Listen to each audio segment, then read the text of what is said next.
without a spending bill from Congress. Both judges told the administration to update them by Monday at noon. Funding begins to lapse today for nearly 42 million recipients. The FBI announcing the arrest of 5 suspects in Michigan tied to an alleged terror plot. More from Fox's David Spun. Suspects were picked up in both Dearborn and Inkster, Michigan. It's unclear who was arrested or how many. Patel in a statement saying the FBI is constantly on watch to keep Americans safe, adding, through swift action and close coordination with our local partners, a potential act of terror was stopped before it could unfold. Now, our affiliate spotted the FBI in a neighborhood in Dearborn outside Detroit. Dearborn police confirm that there is currently no threat to public safety. Suspects are scheduled to appear in court next week. The House Oversight Committee releasing a new report on the claims that staffers to President Biden used an auto pen to sign executive orders, including controversial pardons. Committee chairman is James Comer. If they were operating as President of the United States, if they were forging the President of the United States signature on pardons and executive orders and other legal documents, then I think those are pretty serious crimes. Comer on Fox's Jesse Waters Primetime. He says they've handed over information to the DOJ and are awaiting guidance from U.S. Attorney General Pam Bondi. Former President Biden denies claims of being taken advantage by staffers. America's listening to Fox News. Hi, I'm Benny Jr. with Bartow Ford. Everyone has heard me speak about going the wrong way. But let me be clear. The wrong way means the wrong way of doing business. This includes gimmicks, games, and unfulfilled promises. Tactics you will never ever find at Bartow Ford. For over 73 years, we've been doing business the right way. So on your next purchase, don't go the wrong way. Come to Bartow Ford and see why we're different, and we prove it. Listening to the free iHeart app. Thanks to Farrah and Farrah. It's never been easier to send your opinions directly to your favorite show. The red microphone and the internet. Farrah and Farrah. If you've been injured, make it a Farrah by Tampa. Annie Franklin here to talk to you about water filtration. Unfiltered water in your home is no joke. Did you know tap water can shorten the life of your pipes? Even worse, if you're injured, you can tell our Bartow plants can install a whole home system that filters water before it enters your pipe. Visit Benjamin Franklin Plumbing.com or 877-877-877.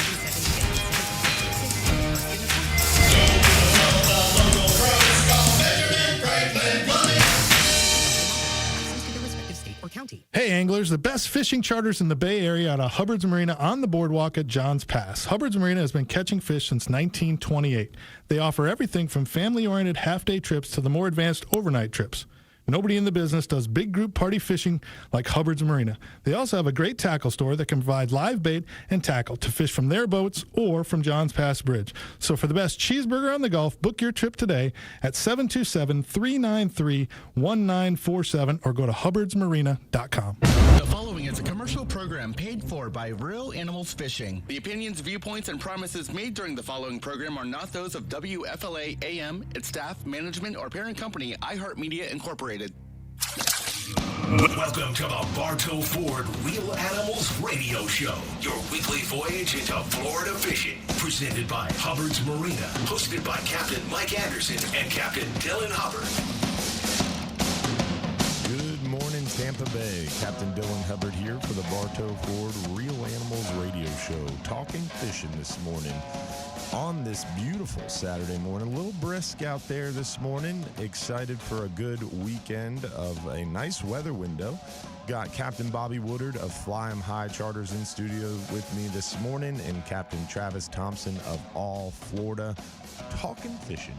You guys ready? I'm ready, dude. Let's roll. Excited? Listen, if you're watching online, we brought some flavor to the show this morning. Oh, man. We're going to start the show off talking about these cowboy hats. It's crazy. You guys can't even wear your headphones appropriately. Tastemakers is the term you're looking for. Tastemakers. Trendsetters. Whatever. Definitely exciting weekend. We've got some beautiful weather and some great fishing. Things are really moving around now. We've got our first strong cold front of the year. It's been interesting. We had early cold fronts in September. It cooled down a little earlier than normal. But it was never really a strong, hardened down front. Right. Push the temperature around. Yeah, this was the first, in my opinion, solid front of 18, 20 hours of a pretty stiff north wind and a pretty low temperature. And this week we got another cold front here, what looks to be around Monday afternoon, Tuesday morning. And it's going to be blowing out of the north for a solid maybe 24, 36 hours. and cool off again. So it'll be interesting to see as we get into what I would consider winter in Florida. Yeah, you're starting to see kingfish. You're starting to see, like, tell us what you're seeing out there. Yeah, we're seeing kingfish early. I mean, we got into the kingfish, I would say, maybe 2 weeks ago, 2.5, 3 weeks ago, Wow. started seeing them. And they're pretty thick. And we saw some big ones early right on the beach. They showed up pretty close. I mean, like at the sea buoy close. And then it kind of backed off a little bit, got a little soft, but it's been pretty steady overall. I mean, we're starting to see commercial catches of kingfish that have been respectable. We've got King of the Beach next weekend. Looking forward to that. We've got Amy and Tommy Verdensky from Old Salts joining the live show tomorrow night to talk more about Old Salts King of the Beach tournament. Looking forward to that. The Monster Kingfish tournament was last weekend over at OCC Roadhouse. They had some solid 30-pound fish weighed in for that. One interesting one, our friend Capt Hale over there from John's Pass, he weighed in a fish that it looked like it had a head of a 48-pound kingfish, but it was only 28 pounds. Had a snake body? Oh, less than a snake body. It was like emaciated. It's like one of those spawning bass. When you catch them, they've spawned out, and it's got the head of like a 12-pound bass, and it's like weighs 6 pounds. Exactly. You see that a lot in bass, so that's a great analogy. I have never seen that in kingfish before. It was a really wild-looking fish, but solid field of some pretty respectable 30-pound and high 20-pound kingfish. And that tournament had a really crazy boundary. I think it was only like 5 miles from the beach. Oh, wow. I don't know exactly off the top of my head, so don't quote me on that, but it was very close to shore. So it was cool to see so many nice quality fish weighed in. That's exciting. It is. We got a lot of mackerel around. The hogfish bite has been picking up pretty heavily. We had a 10-hour trip recently, had 23 keeper hogfish. A couple trips with 15, 17, 18 keeper hogfish. So things are going well near shore. Offshore has been a little tricky just because of the wind. It's been difficult to find those weather windows. But this week you got an opportunity, and really today and tomorrow look like your best chances to get offshore and capitalize. Maybe, no, not really. I was going to say tomorrow morning, but it's looking pretty stiff, pretty early in the day, wind-wise, Monday morning. So Saturday and Sunday are really your 2 windows to get out there. So hopefully you can capitalize on that. This time of year, when you get those little narrow weather windows, the fishing can be so good. Yeah. Can be stupid. Yeah, because, I mean, the fish have that lateral line. It's a barometer on the side of the fish, and they know when that weather's going to get nasty, and they anticipate it and feed really heavily. So if you have the opportunity between these fronts, when the wind calms down, the waves calm down, things start to normalize before the next front, man, it can just be epic. And so many people are like, what's the best time of year to go fishing?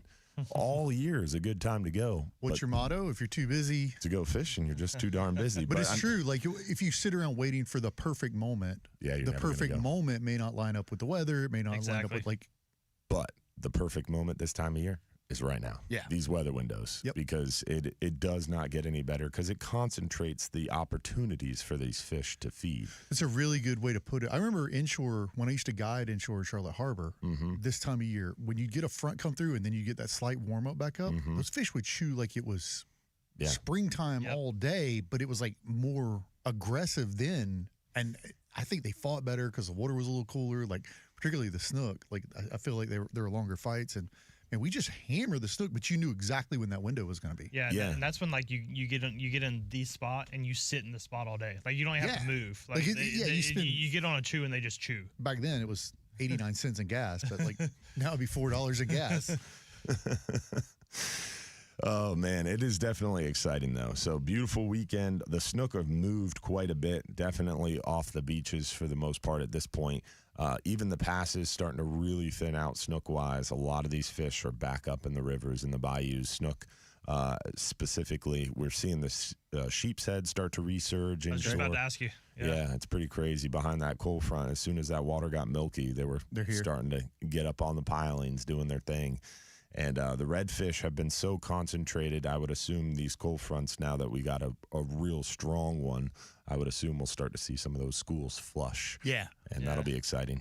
Yeah. The other thing, since we're doing the weather, like Bobby and I here, obviously representing the teal animal side of the house, we'd be remiss if we did not talk about the influx of migratory birds that we're seeing. Yeah, it's pretty exciting. I saw your post on All Florida, man. Yeah, a lot of ducks blowing up right now. They're everywhere. And so I'm a bird guy anyway. I don't know if you guys saw this. I mentioned there's a yellow cardinal in Florida that migrated down here. It's in Coral Springs, and it's like a 1 in a million bird. I was just about to say, what's a yellow cardinal? It's a yellow cardinal. It's exactly what I mean. That's wild, right? So instead of a red one? Yeah, it's yellow. Okay. That's like a thing? There's a lot of them? No, there's 1 in a million. There's 1 in a million. So, like, if there's 3 million cardinals, there's like 3 yellow cardinals in the world. Huh.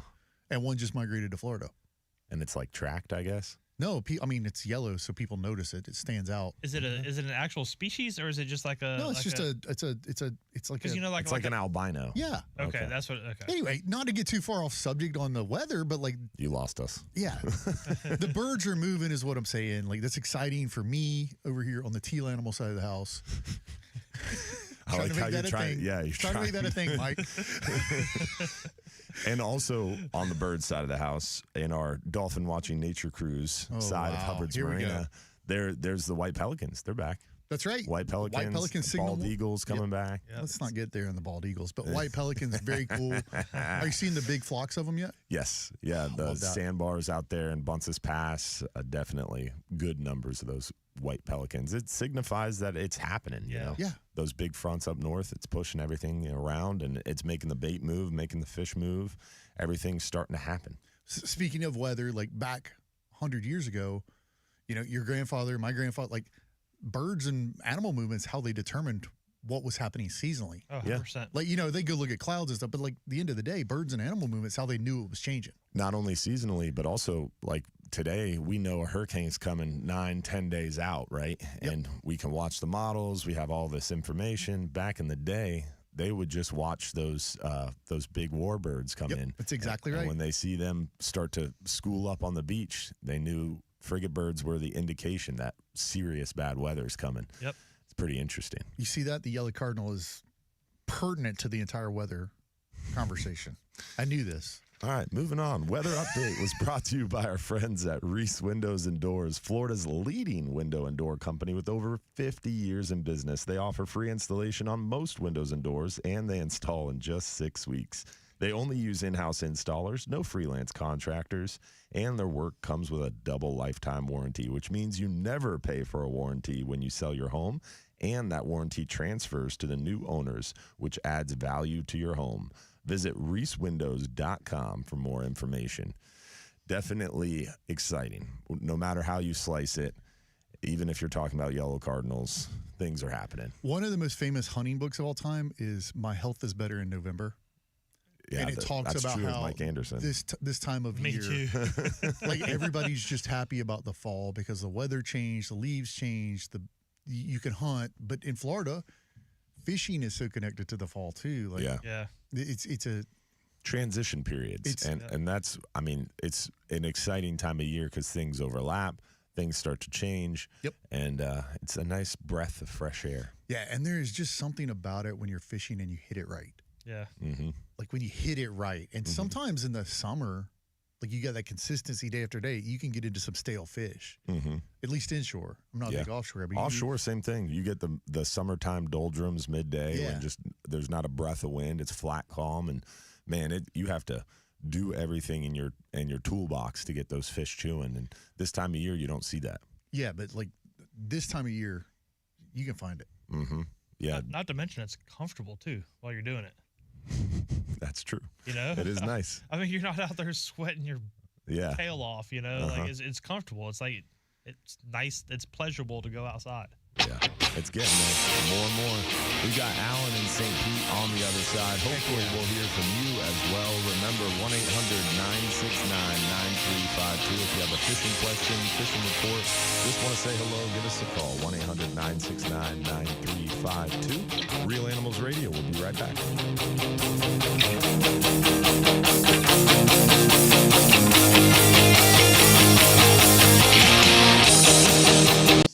Just like, and I'm covered in sweat from the time I leave my back door to the time I get in my truck.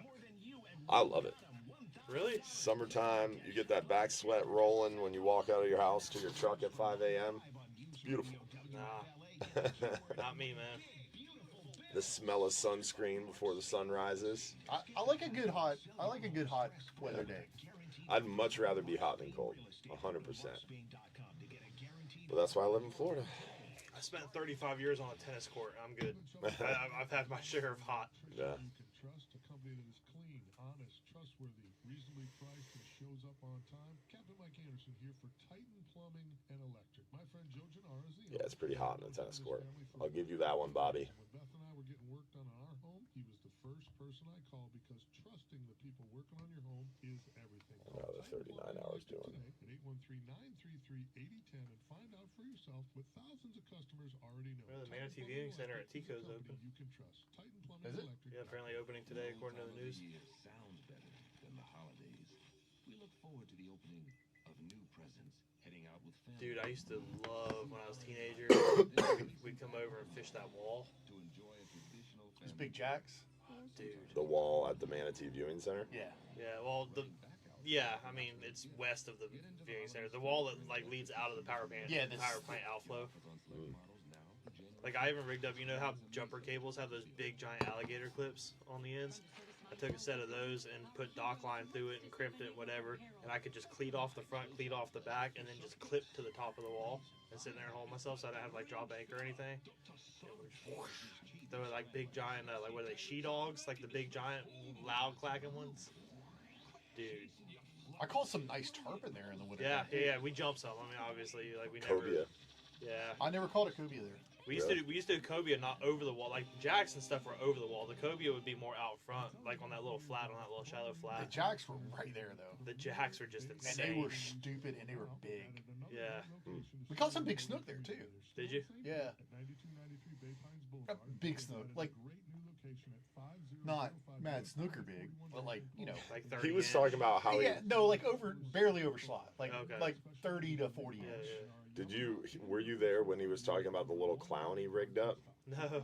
So apparently he was in his nephew's room, and he had this little clown that would ride a bike on a tightrope, and it would hit one side and it would turn around and come back, and it just would ride on this tightrope.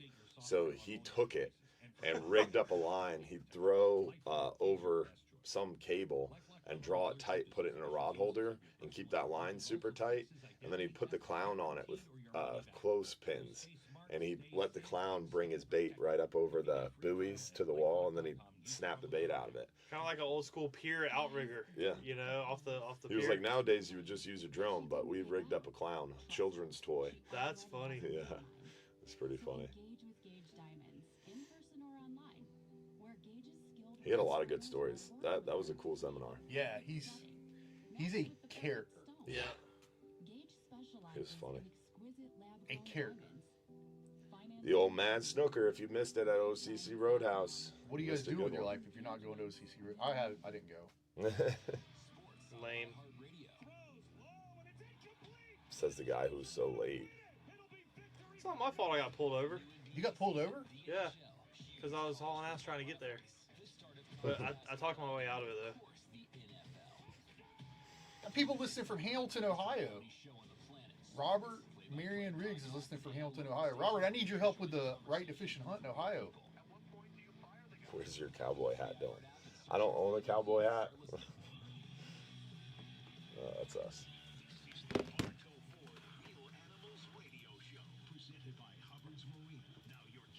Mike Anderson and Dylan Hubbard. We're back. Bartow for Real Animals Radio, talking fishing this morning. Captain Travis Thompson from All Florida. Captain Bobby Woodard from Flying High Charters in studios with me this morning. And we've got Alan from St. Pete on the line. We've also got Jeff from Lake Alfred and Donald from Lutz coming up as well. If you'd like to join the conversation, remember 1-800-969-9352. Alan, what's going on, buddy? How are you this morning? What's up, Alan? Morning, gentlemen. Good to hear your voice again, Travis. Been a long time. Yes, sir. Yeah, it's boy, happy fall, huh? It was beautiful this morning when I got in the truck. Oh, feels great. Little brisk. Nice to use those the seat warmers in my truck for a purpose other than therapy on my back. Yeah. I agreed. I thought about that exact same thing this morning. I was like, I kind of need this warmer. It's not just for my lower back today. You rich guys, go ahead and have a conversation about seat warmers. I've seen your truck. Right. You have seat warmers. Hey, what a great time Tuesday night. I was telling my wife, asked about it because she couldn't be there, and she's like, well, how was it? I said, it was kind of like church. It was awesome. I said, Dave preached for about an hour and a half. Yeah. And it was like snook gospel. It was. It really was. It was cool. Pretty amazing. I was like, is this guy going to take a breath? And no. He just kept on going, man. He definitely lives it.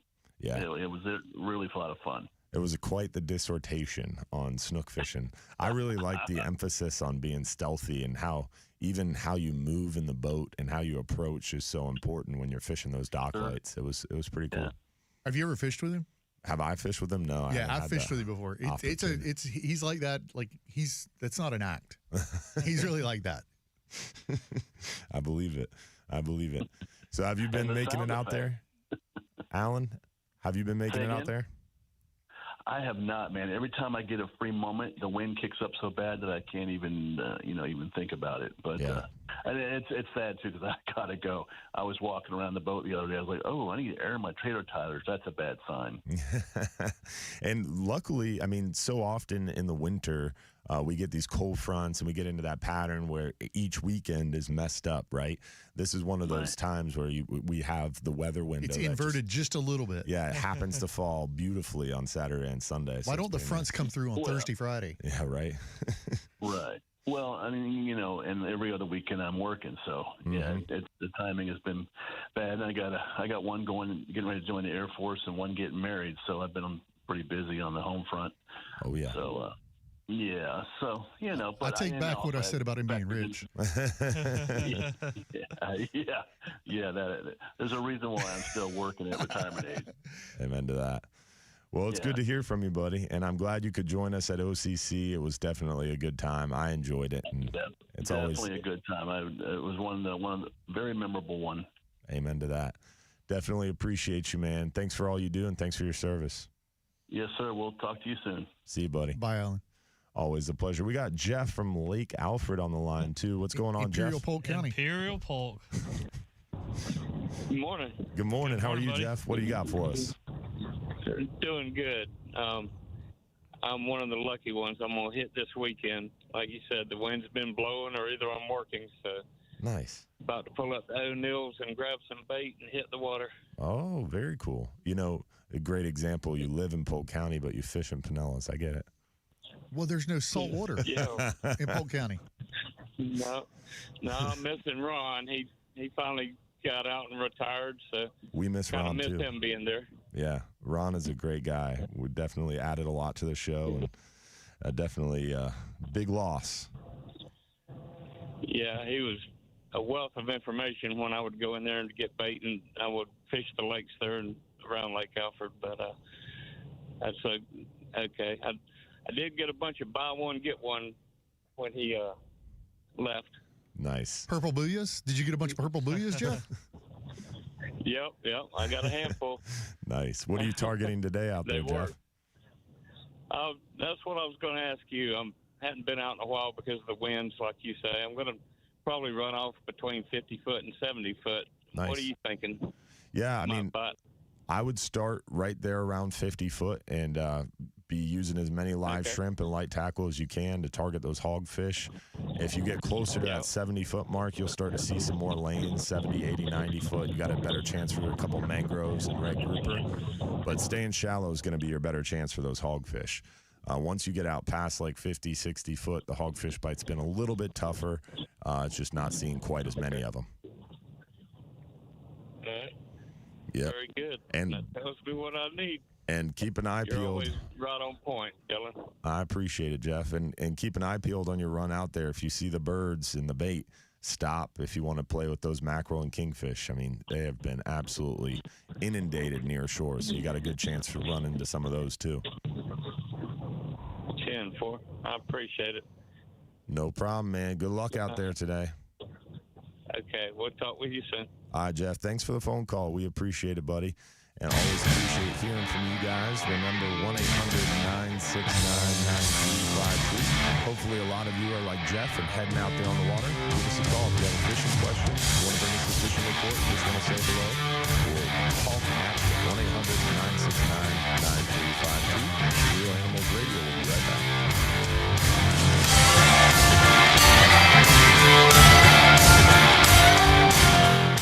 From the local Lexus dealer. Absolutely. You get that, Bobby? I feel like Yep. it was a great example of how Imperial Polk County comes to the better side of Florida. So you can say that because you've never gone from Imperial Polk over to Cockroach Bay Boat Ramp at 4:30 in the morning, and you're heading this way, and like 75 different trucks with bass boats are going that way. You know, Even on a Saturday morning like today, I didn't notice it today, but a lot of mornings I'll get on the Parkway, and just it's a steady line of bass boats coming in. Yeah. The program was set to expire Saturday, and recipients will still face delays that will likely last through the weekend. State Farm is now the latest to drop auto rates for Florida drivers. The company said customers' premiums would drop by an average of 10%. Real Coast Adventure chasing juvenile tarpon. That sounds fun. Oh, did you see? I think it was Fort Myers Beach. A giant dolphin was in the surf with a juvenile tarpon, probably a 20, 30-pound tarpon in his mouth. What? Swimming around in the damn surf. I'm gonna challenge that assessment. What is a giant giant dolphin? No, it was giant. Like a whale? Is that a whale? So it looked like a whale, but it was actually a dolphin. But a lot of people are trying this. They're like, "Oh, that's not a dolphin. That's a pilot whale." But no, it was a dolphin. It was 100% a dolphin. Do dolphins have size ranges that they live in? Yes. They do. Yeah. The big male dominant dolphins will be noticeably bigger. Noticeably See? bigger. Yeah. So what, Would you classify them as giants though, or did you say they're bigger? I've seen some dolphin. You're like, what the? How tall are you, Dylan? 6'6"? 6'7". 6'7". Are you a giant? I would you say he's classify a myself giant as a human? giant. I wouldn't classify he's a myself big as a human. giant. Like Yeah. But if you walk up and you see a 7-foot 400-pounder, you're like, oh, yeah, it's a that's giant. a giant. Yeah. I have And there's a question. dolphins that fall into that class. Okay. I have a question. What? Who invited this guy?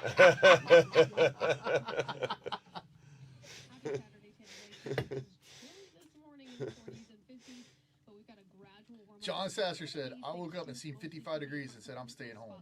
Yeah. I feel you, John. And for John to stay home, that means a lot.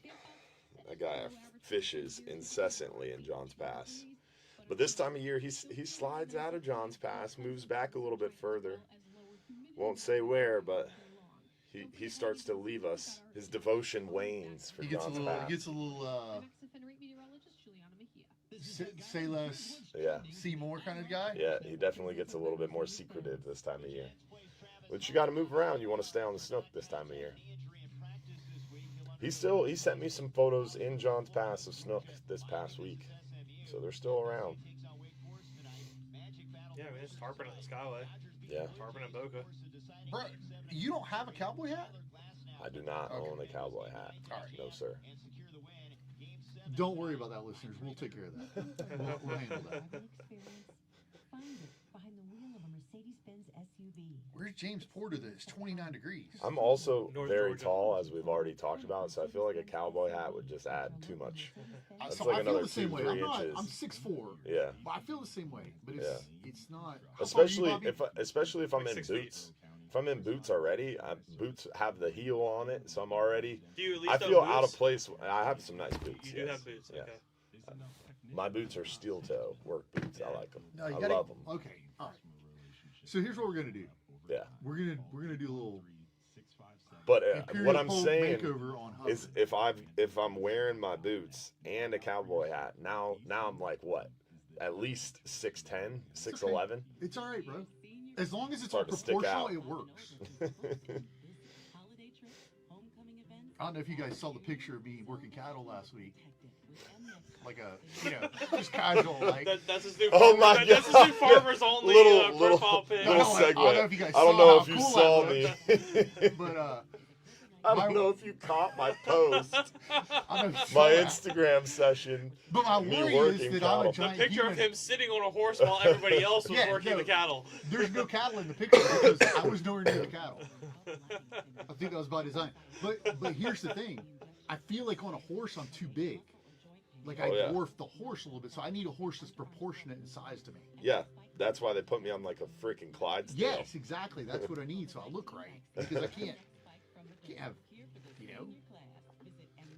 female and non-traditional male viewers seeing my picture like that and being like, that horse is too small.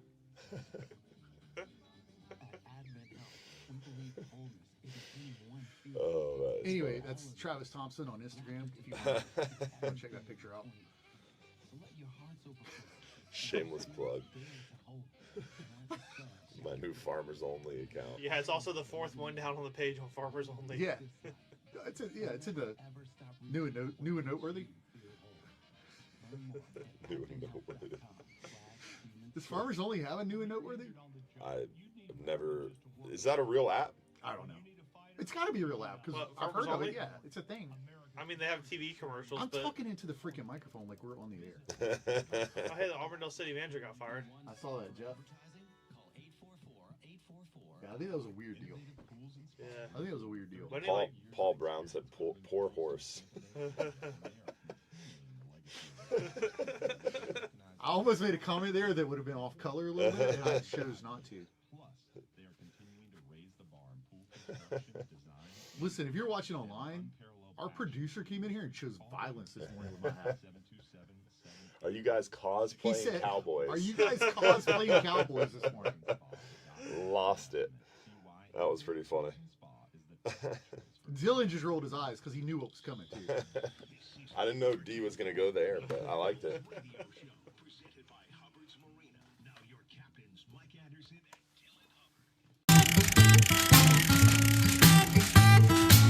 We're back. Bartow Ford, Real Animals Radio, talking fishing this morning. Want to give a shout out to our friends over at Affordable Roofing Systems. Whether you need a shingle, metal tile, or a flat roof, our friends at Affordable Roofing Systems are your safest choice for repairs or replacements. With over 3 decades of roofing experience, let Affordable Roofing Systems guide you through this important process. They are defined by integrity, respect, and honesty, and they have a professional approach to doing business. Call 888-397-ROOF for your free estimate or visit them online at affordableroofingflorida.com. Looking forward to our event coming up as well. We've got the Fishing for Hope event coming up Saturday, November 22nd from 9 a.m. to 1 p.m. over there at Metropolitan Ministries on North Rome Avenue in Tampa. Really looking forward to that. It's always a good time every year. Tell me about that event. Yeah, so it's awesome. It's a good time. Bobby came, and Bobby's been a couple times, and looking forward to it again this year. Plus, we've expanded our reach this year. We're partnered up with Old Salts Fishing Club and also Pro Marine. And so this year, you're not only, I mean, in years past, we've done different things, but the last couple of years, you had to drive to Tampa at North Rome Avenue on the day of the event to be able to donate food to Fishing for Hope. Or you could donate online monetarily, which we'll have that monetary link set up here soon that we'll be able to share. So if you're not around this area, you can still support Fishing for Hope. But in years past, you had to actually drive to the event to donate food, which can be a little challenging getting over to Tampa on a Saturday morning. This year, thanks to Old Salts and Pro Marine, the event has grown and expanded. So you will be able to go to the Old Salts King of the Beach tournament next week, and you'll be able to bring your food donation there. Awesome. We're going to have a boat, a sea hunt boat set up from Pro Marine. Sink the boat. Yeah, with a big old banner about sinking the boat. Filling it up with stuff. And we're going to try to bring as much food as possible, fill a bunch of barrels, and sink the boat at Old Salts King of the Beach tournament. So you can bring your food donations to King of the Beach. Let's say you don't want to show up to King of the Beach. Maybe you're busy that weekend. Maybe you don't like crowds. You also have the opportunity after the King of the Beach tournament, that boat is going to get trailered over to Pro Marine in Bay Pines, and that boat's going to sit out in front of Pro Marine shop, and they're going to be a donation location. Oh, that's awesome. So during King of the Beach, you can donate food there, Or if you miss it, anytime from King of the Beach all the way till November 21st, you'll be able to hit Pro Marine and Bay Pines and donate food there. And then on the morning of Saturday, November 22nd, Pro Marine's going to trailer that boat over to the event, and you'll be able to come to the event on Saturday, November 22nd, and donate food there. Plus, there'll be an online straight dollar donation if you want to do that we can all share on our platforms and everything. Like, that's amazing. Yeah, really, really cool that Old Salts and Pro Marine have come together to help Metropolitan Ministries and the Real Animals and Captain Bill Miller do this event this year and expand our reach and hopefully double, triple, quadruple our food intake. And they need it. I mean, Fishing for Hope, Metropolitan Ministries, their food pantry is already really, really depleted. They did a story recently that basically they're almost going to be out of food by the time Thanksgiving rolls around. So they're going to need a huge amount of donations in order to make Thanksgiving possible. I forget the number, so forgive me if I'm wrong, but it was something like 70% of Americans are 3 paychecks from not having food security. So those types of ministries, those types of those are near and dear because you know somebody in your life that is 3 paychecks from that. And what's crazy is at the event, at Metropolitan Ministries Fishing for Hope event, we have that donation lane, and we're working the donor lane, taking food out of people's cars, putting them in shopping carts, weighing it all up and all that good stuff.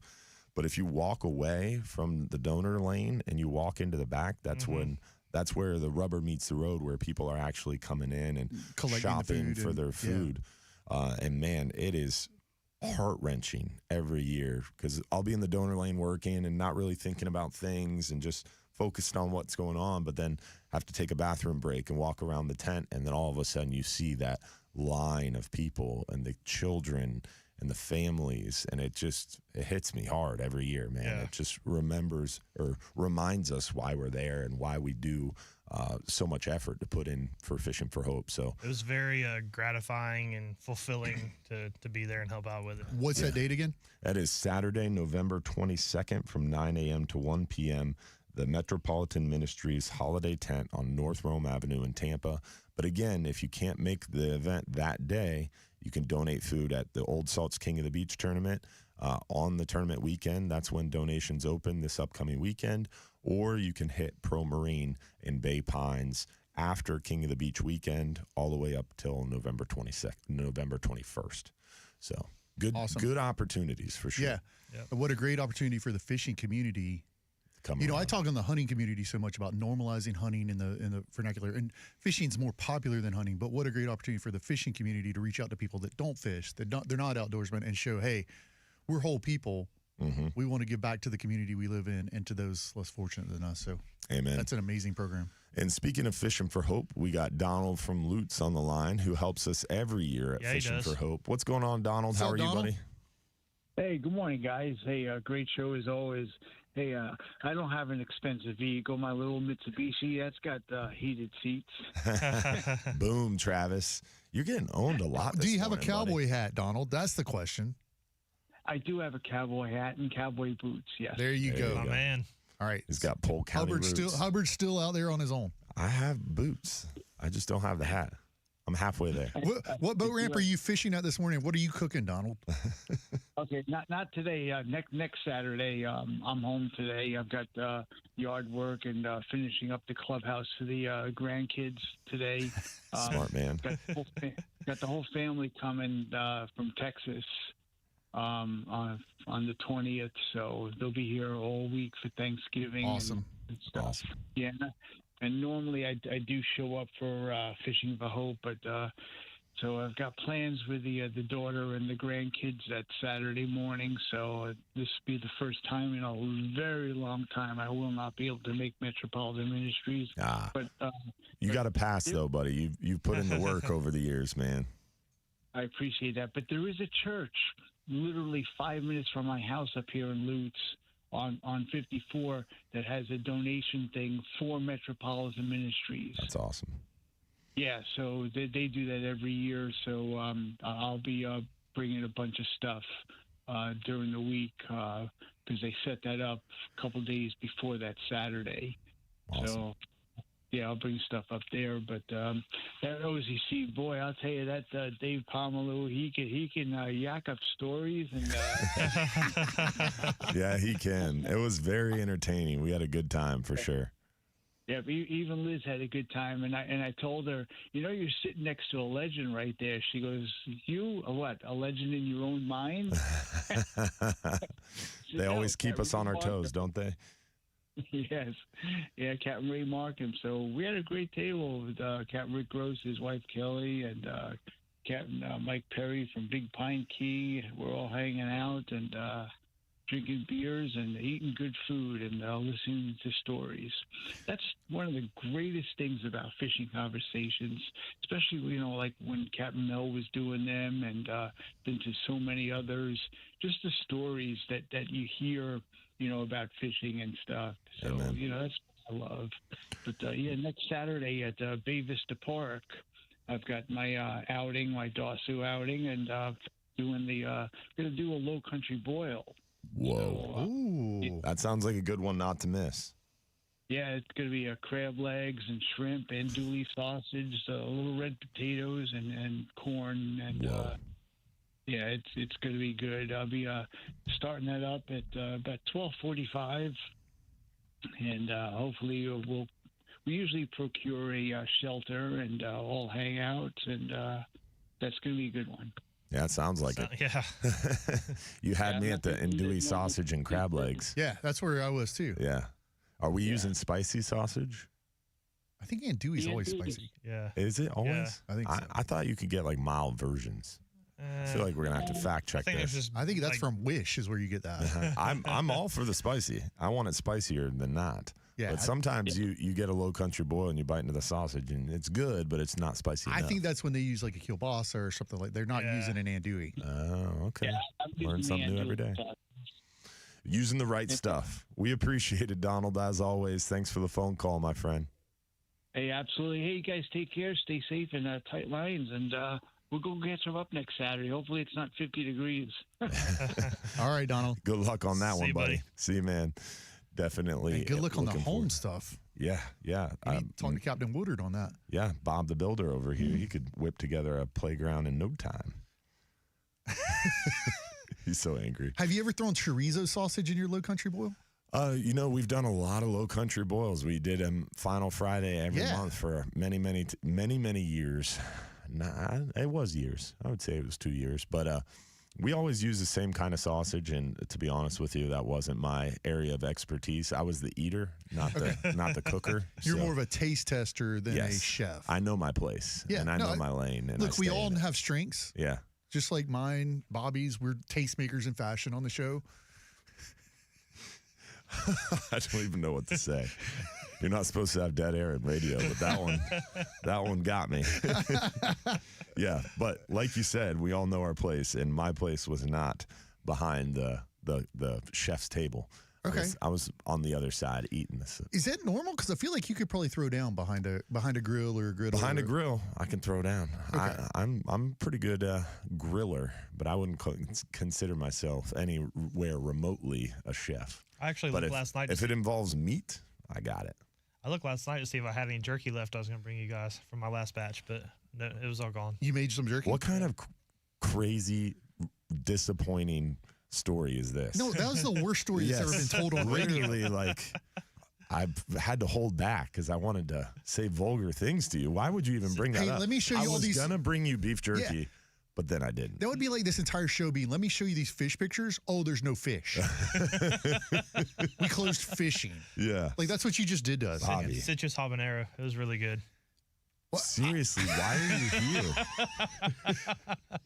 We're going to need to go to a commercial break. He used his fillet knife to prepare that. I did, as a matter of fact. 100%. He used his fillet knife. I used my meat-only fillet knife. Oh, my gosh. Not the one from the boat. Oh, my We've been through this before. Whatever, man. Now we're going to get Dan Fisher and call in. Hopeless knife, right? He does use fillet knife. He does. It's crazy. Oh, man. Hopefully we'll hear from you as well. Remember, 1-800-969-9352 if you want to call in and save the show or bring us a fishing question, fishing report, whatever. Give us a shout. Real Animals Radio. We'll be right back.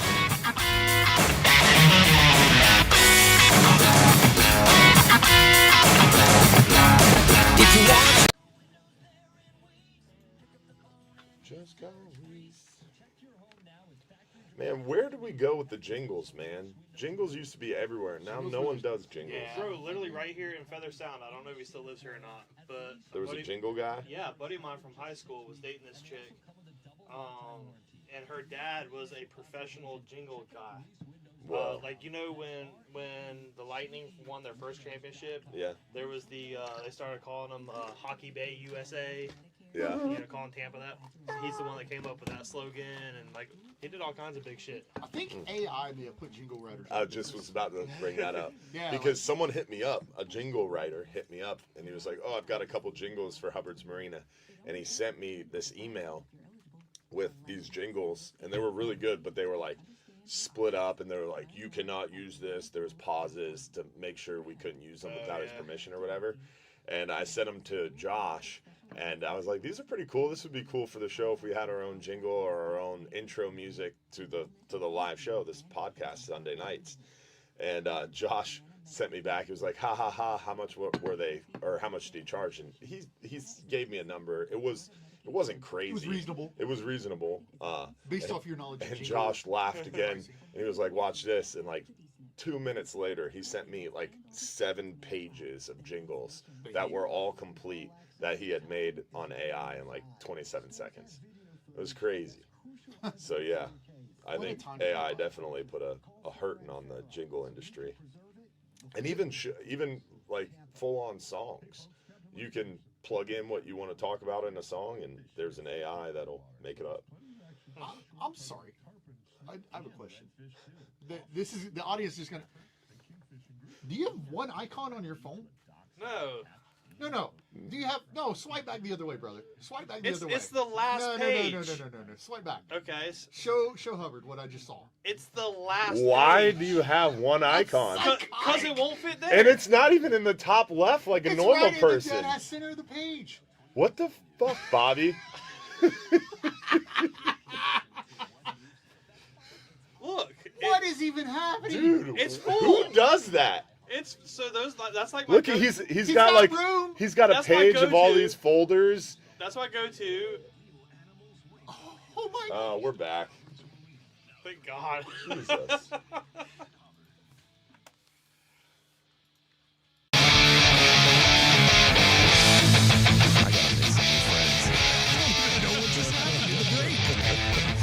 Real Animals Radio, we're back. Capt. Dylan Hubbard from Hubbard's Marina, Captain Travis Tomlinson from All Florida, and Captain Bobby Woodard, Flying High Charters. Get my name right. I know. I'm trying not to laugh over here. Bobby, you are an interesting person.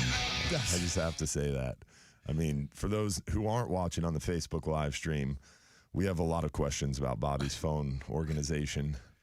Look, I've never seen that before. If we're describing it, there's a page, like you know how you can swipe on an iPhone. There's a page on his iPhone where you swipe to, and the One only thing app. on it is one app. And it's not in the top left, like, oh, this is the last page and there's one app. It's like in the dead center of the screen. It's not like something he moved it nefarious. purposely. It's like that app just lives by itself on a page. There's room on the other pages, so he doesn't have to swipe to that. Yes, there is. The front page. I saw it. There's multiple. Oh my gosh, this is terrible radio, but I cannot believe I'm shook. That's what I'm at. I'm shook right now. You should be shocked that I even know how to turn the phone on. I'm shocked that he was able to organize his apps to begin with. I'm pretty sure Anna did that for me. I'm shocked he's got an iPhone. I'm surprised he didn't take it out, flip it, and say, "What's y'all's high score on Snake?" You're not wrong. You're not wrong. Someone please call us. Please. So we do have an FWC meeting coming up next week, huh, Travis? Big meeting this week, yeah. Yeah. And where's the FWC meeting? In Belglade. Belglade. That sounds like Polk County to me. It's a high school football hotspot. It is a high school football hotspot. Any great football player. So I assume like Okeechobee area? It's south of the lake, yeah. So the closest hotel, the hotels we're staying in are in Clewiston. Do you find that interesting in places where there's like nothing else to do? That's where football is like really big. Yes. Friday Night Lights. I mean, do I find it interesting? Texas. No, I find it serious. I'll tell you the other thing that Clewiston is definitely missing is restaurants. Mm-hmm. So I'm a little concerned about what I'm going to eat while I'm there. There's Roland Martin's Marina, which, no lie, awesome. is worse than Cockroach Bay when it comes to mosquitoes. Ooh. And if you know what you know, like that's bad. Yeah. And then there's a Beef O'Brady's. That's it. I'm not exaggerating. I'm going to say Solid. there's some other stuff that we don't know about. There's nothing. That's it. That's what's there. Is there a hotel? Yeah, there's hotels, and there's like Popeyes and McDonald's and fast solid. food type places, but like there's nothing. So everybody's going to be hanging out at Beefs. Yeah, but like you've been to commission meetings. Like we usually try to go to dinner somewhere, like hang out, like socialize. And I'm like, are we tailgating at the commission meeting? Is that what we're doing I here? forget what I ate. I think it was like a Philly cheesesteak or something, but it was decent at Roland Martin's. Dude, one of the best golf council meeting meals that I ever had was in a parking lot. Look, I'm not knocking the tailgating idea. And it was in Louisiana. We were at. Did you have andouille sausage? Normally in Louisiana, the golf council meetings always happen in like the Quarter, in French Quarter in New Orleans. This one was at Baton Rouge, and we were in a weird part of Baton Rouge. There wasn't much around, and it was a weird time of year, so there wasn't much open. And man, there's this huge empty parking lot next to the hotel, and my buddy Troy knows the guy who like operates LSU's like band operation. So he drives like the trailers for LSU when they go to different states to play football. And this dude showed up with this trailer that was like tricked out. I mean, it was literally custom made to cook crawfish and to do Old Country boils. Yes. And I have never experienced anything like this. This guy was like true Cajun. I think I understood like 3 words he said for the 3 hours we were hanging out. Just thick Cajun accent. And boy, could he cook some crawfish. Boy. Man, crawfish, I can make myself sick eating crawfish. I did make myself sick. Yeah. And that's not I had to be carried to my hotel room. There's nothing wrong with that. I feel like you did when are you going to get that again? I never. Right, Yeah, exactly. And in that moment. So, not to pivot away from crawfish, but Lake Okeechobee's on the agenda for this week. There's an update on the lake. I don't know. Yeah, we got off that real how much fast. you guys follow what's going on with the lake, but the water level was low. Mm-hmm. We were kind of in a drought, almost a drought condition. Mm-hmm. And so a lot of plants are coming back in the lake. You know, as the water level went down, we got new growth in there. So there's an update on the lake. We're talking about reopening the oyster fishery in Apalachicola, which has some mixed feelings, but I'm actually supportive of that. Everybody complains about not being able to get Florida oysters, and I think if you push those oystermen out of business, we won't be able to get Florida oysters ever. So, like, keeping a conservative harvest available is a good idea.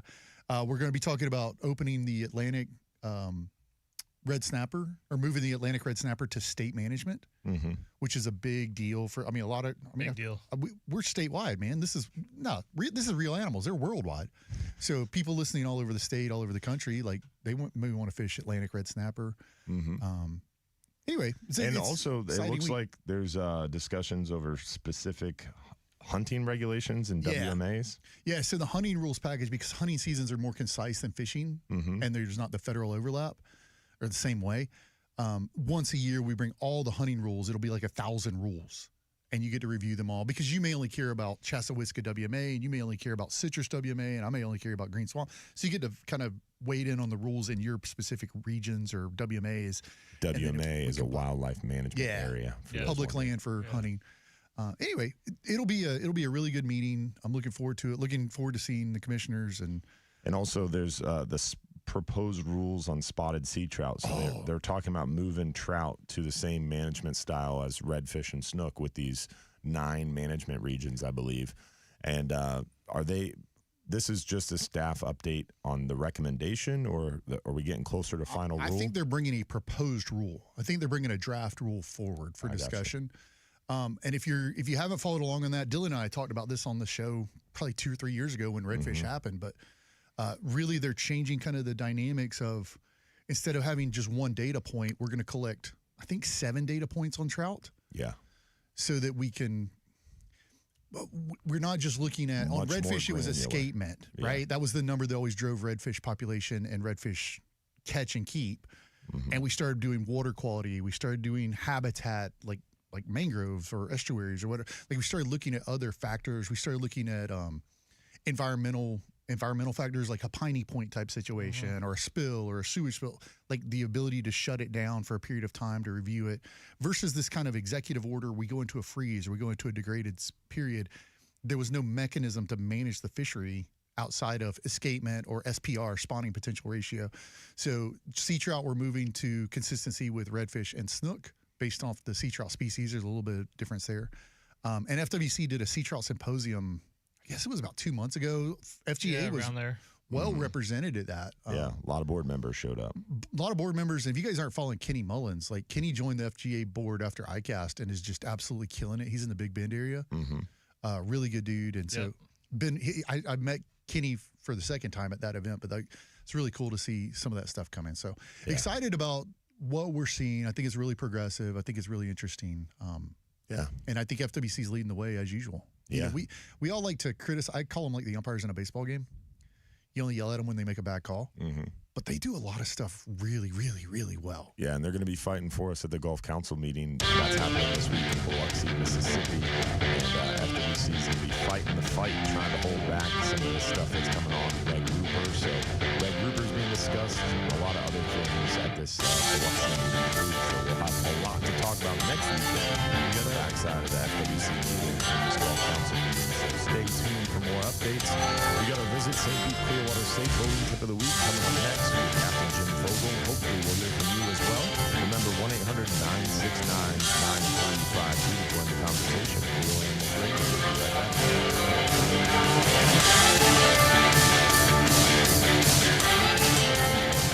Animals fishing. Number one on your. We're back to this. We're right back to that conversation. I had to completely shut that side of my brain down for a second, bro. Yeah, that's a real strange setup you got there, bud. It's bizarre. I probably forgot about it, like when I was sliding shit around. Don't try to rationalize this to us, Bobby. You have to manually move that to the center of the page. Yeah, but if you move something else, then it just slides over. It normally snaps to the upper left-hand corner. You had to manually drag it to the center of the page like a psychopath. Yeah, it snaps So, to the so last maybe previous I place. didn't want it like on top of Anna's face or something. Hold this. Let me just Show the people, show Bobby. The people, Bobby. Show the Show them people. over. No, hold it over there. Yeah, you got to get it closer. Show the other pages first. Jesus. So this is a Look, normal there's room page. right here. There's plenty of room on other pages. No room on this page. Tons of room here. But the first page is like stuff I use. Why would you put an app by itself in the If middle you're of a the page? psychologist listening to this, like, God. We need this broken down. yeah, like. I'm going home.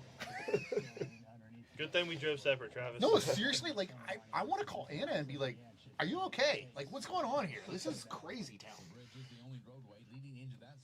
Angel said, Bobby shall be deemed Mike Anderson Jr.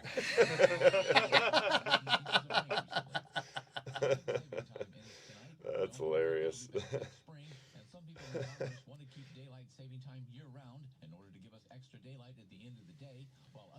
Yeah, whoever this daylight standard time year round or daylight savings time year round, I don't care which we choose, but let's stick to one. Yeah, this is. We're falling back tomorrow morning, boys. I know. So I'm excited about fallback because Fallback is great. Spring forward is some bullshit. this one is I hate that perfect one. because it's 2 weeks before duck season, so it's like gonna condition me for my 4 a.m. wake ups. I'll be ready to roll. There you go.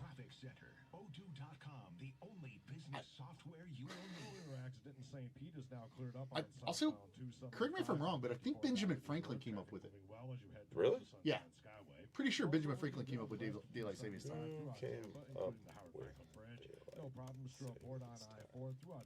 Are you asking something? Yeah. No. Not Benjamin Franklin? Modern concept of daylight savings time was first proposed by George Hudson, a New Zealand entomologist. That sounds like some bullshit. Oh, wait. However, the idea of shifting clocks to take advantage of more sunlight was also suggested much earlier by Benjamin Franklin in a satirical 1784 essay. Yeah. If y'all are ever on Who Wants to Be a Millionaire and you need to phone a friend, hit me up. Or you can DM Bobby through his weird app. The crazy thing is it's not a weird app. Assholes, both of these guys. It's not a weird app. It's Facebook Messenger. Yeah, it is weird. Dude, Facebook Messenger is like for like the business pages, obviously it's important. But dude, personal page is just nothing but spam.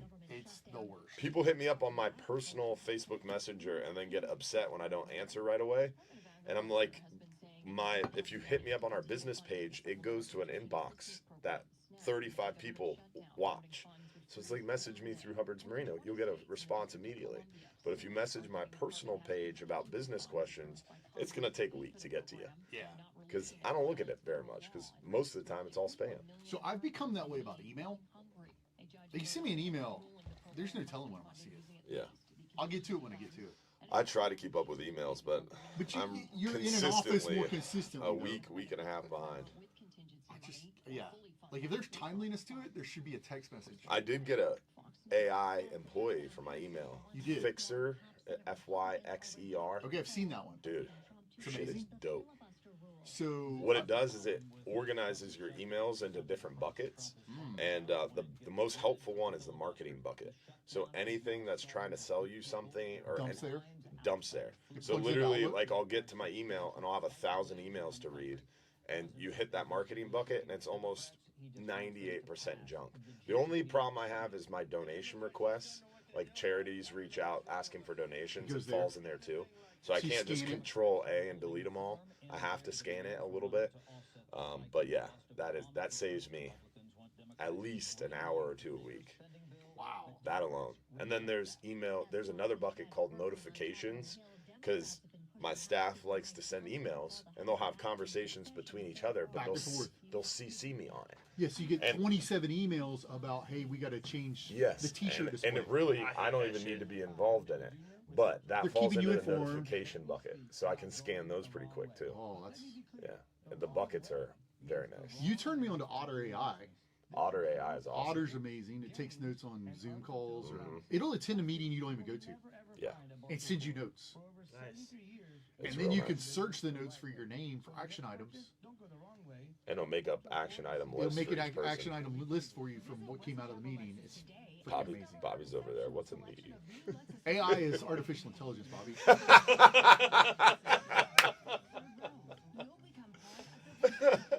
That's it. Poor Bobby. I feel bad. AI is artificial intelligence. Bobby. Listen, are your headphones staying on, or are my ears weird? Your ears are weird, asshole. My headphones keep slipping down. I feel like they're not gripping my ears.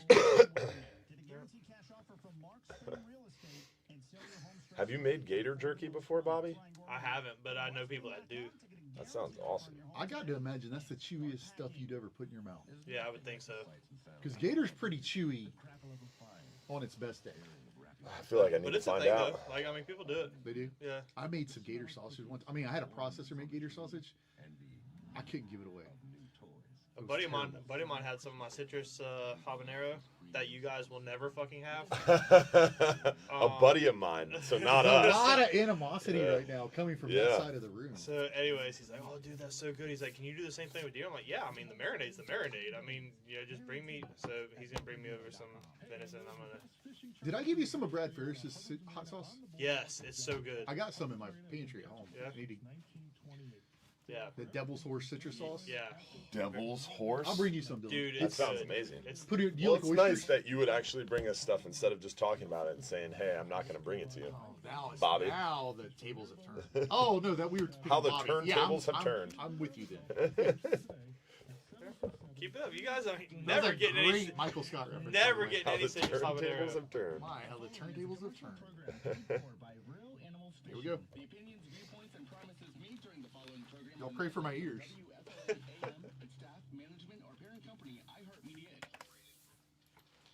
Welcome to the Bartow Ford Real Animals Radio Show, your weekly voyage into Florida fishing. Presented by Hubbard's Marina, hosted by Captain Mike Anderson and Captain Dylan Hubbard. We're back. Bartow Ford Real Animals Radio, talking fishing this morning. Definitely looking forward to a great little weekend weather window, and hopefully you're going to be able to get out there and take advantage of this beautiful weather we have this weekend. It's really looking great for an opportunity to get out there on the water and capitalize on the hot kingfish and mackerel bite near shore, the hogfish bite that's heating up near shore, and offshore, finally a nice opportunity to actually make it out there to the deep water and get some of those fat red grouper, triggerfish, yellowtails, muttons, some nice mangrove snapper action, and the pelagics have been nuts with pretty consistent wahoo opportunities, a couple of those blackfin tuna, pretty steady kingfish. We even got a big mahi this past week, which was pretty cool. And then inshore, man, fishing is real good all the way around. This opportunity this weekend should be nice. We're coming up on the full moon, some good flushing water. Full moon, outgoing tide is generally a little bit better. Seeing those snook move up into the bay, rivers, bayous starting to really heat up as water temperatures cool down. Redfish are starting to flush a little bit. Sheep's head coming back. Flounder has been crazy. Just remember, flounder are closed for spawning season protection. And, yeah, things are hot all over. It's good times. Pelagic question. Yeah. When's our sailfish season? Sailfish are around potentially all year. I think we see the most of them around the kingfish runs. We start to see a lot of them. Reason I asked, a couple years back I fished the fall King of the Beach, and on our run back in, it was rough, kingfish tournament. On our way back in, we see a sailfish surfing, a wave, and we stopped and made a couple passes by, put a bait right in front of him. He lit up a little bit, but never took it. But most of the time when you see them sunning themselves, they're not really that hungry. Yeah. They're just up there chilling. It's when they're greyhounding you can sometimes get them to feed, but most of the time when you see them, it's a little bit tougher to get them He seemed going. like really lethargic. Like we actually kind of assumed maybe somebody else in the tournament had already hooked him and fought him and released him, and he was just kind of sitting there, just kind of chilling, sail up. Yeah. So it makes it a little bit tricky sometimes, but we do see kingfish a lot, and when the kingfish run is kind of in full swing, that April, May, early June time frame is a really good opportunity as well. A lot of times April, we see a lot of the blackfin tuna. April, May, it's real good, even near shore, but a lot of it's dictated by the currents as well. If we get that water temperature right, we get the bait right. I remember when I was real young, 8, 9, 10, 12 years old, somewhere in there, I don't remember exactly when, we had a loop eddy or a change in the loop, or we essentially had really blue water really close to shore. And we had flying fish, which normally you got to get out there quite a ways, 40, 50, 60, 70 miles to get that deep purple looking water and a lot of flying fish. For some reason, we had that in 40 foot of water. It was crazy. Flying fish, really deep blue water color. And man, we had sailfish on the beach, trolling for mackerel. That's where we were. We were 3 miles off the Don. Mm-hmm. I mean, it was right there, It happens. Yeah. It happens. I mean, we've seen pelagic fish. There was that one time, I don't remember when it was, but there was a yellowfin tuna caught in a net by a mullet fisherman in Tampa Bay. I don't remember that, but I do remember tuna in Egmont. Mm-hmm. Yeah, so you never know. Fishing is one of those things. It's crazy. We've got Captain Jim Fogel on the line with our Visit St. Pete Clearwater Safe Boating Tip of the Week. What's going on, Captain Jim? How are you, buddy? Hey, Captain Jim. Hey, good morning. Hey, good morning, Captain Dylan, Bobby, and Travis. Good to hear you guys. Back at it, When buddy. I first tuned in here on Facebook, I wasn't sure if I had the Ponderosa or a leftover Halloween group here or something. Captain Jim, do you have a cowboy hat? Just curious. I do. Okay. Yes, I do. It's consensus everybody except Dylan has a cowboy hat. Just checking. Bobby's just happy someone else is getting picked on. I know. Well, one of these days, maybe somebody will, donate one to him or something like that. We're working on it. Will, something like that. We're working on it. Good. Oh, this morning, the Tampa Bay is about 68, 69 degrees in the water. Egmont's about 77. Getting so cool. you do not want to get wet. This cool weather is nice, but when you combine the weather, the temperature of the air and the temperature of the water can be not good. When your body temperature drops, your heart, your nervous system, and other organs just can't work properly. They had to treat a couple of guys just a few weeks ago that the boat was going down and they got wet and they were being towed back in. Then they had to get treated for hypothermia. So, it can happen this time of year even. Of course, most of the time it's because you got too wet. Even in the morning when you guys are out there getting bait, you really ought to have your foul weather gear on, because once you get wet, it's hard to get dried out. You know what I mean? When you're moving around a lot. Yes, sir. If your boat goes down, you want to try to climb back up on it, even if it's on the back of it, if it's upside down or whatever. You want to try to get out of that water. Another good reason to have that EPIRB or PLB so you can get them in there and get yourself out of there quick. Good foul weather gear is, that's the best stuff you can get. I mean, for this type of year, most of the year actually, even in the summertime, sometime if you get really wet and you're moving, 25 to 45 miles an hour, it can get chilly. Cotton clothing is not nearly as good as Gore-Tex and polyester and some of the other fabrics that will wick the water away from you, or wick the perspiration and the water away from you. So you want to make sure that you've got good foul weather gear. You want to keep it on the boat all the time. They make those emergency ponchos, that you can buy. You buy them. The first time I ever saw them was like at football games or something. They're smaller than a pack of cigarettes, and they fold up pretty small, and they're easy to keep in your ditch bag or your first aid kit. So you want to have some of those for you charter guys.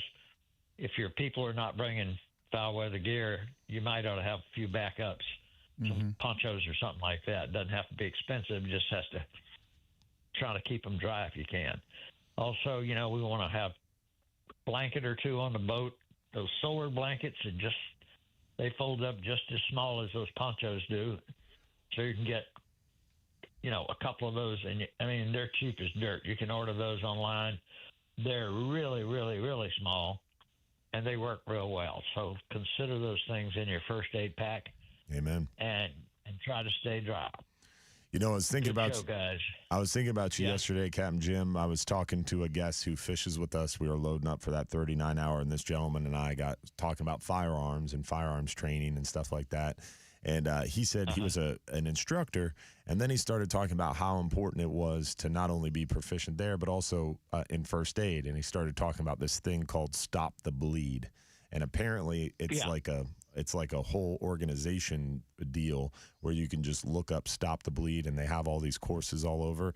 And we started talking about tourniquets and trauma care. It was really interesting. Good. So yeah, it was cool to hear that trend and that theme. And he was all about a huge proponent of Stop the Bleed and getting proficient in tourniquet use and trauma care. So it was cool. It made me tell him about our efforts to get that charter captains meeting coming this February, and going over all that trauma care stuff with charter captains in case we run into that kind of thing while on a trip or while driving around town, or just the importance of knowing that information. He even went so far as to say he felt like something like that should be required before you get a driver's license. And I thought that was interesting. It is interesting. Yeah. Just being knowledgeable on what to do if you run into. But then you'd have to probably read English or something. But we won't talk about that. Slight. I remember Captain Jim calling in about first aid. Yeah. Before, like it's another huge. I mean, after what happened down there in Panama, it's just it's a huge reminder that you have to know what you're doing and be able to handle yourself in a high stress situation like that. Yep. Exactly right. By the way, Dylan, I don't know if I told you and Mike yet, but day before yesterday, I made contact with a flight surgeon right out here at Clearwater Coast Guard Station, and he and a couple of other docs are stationed out there. So at first I'd been told that they were all down in Miami and that that's where they rotated from, but no, he told me that they rotate up here too.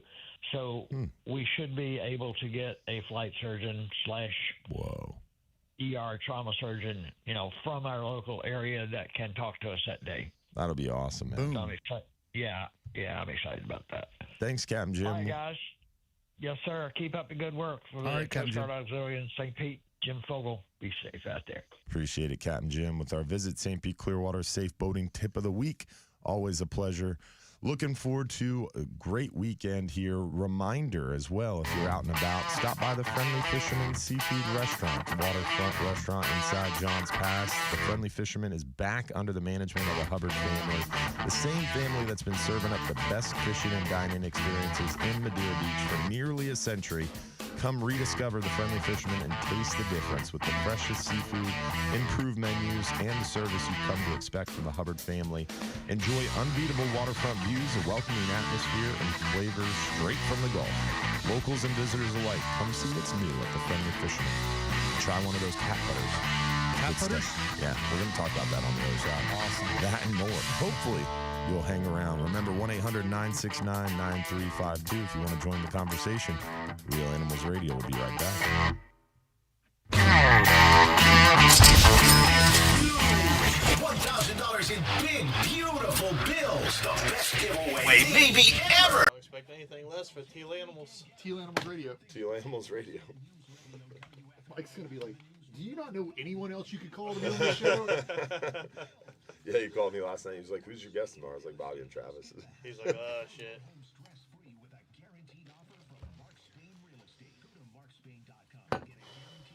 It was hard to get a guest this week because... Oh, see, so he did call other people. There were 37 calls before us.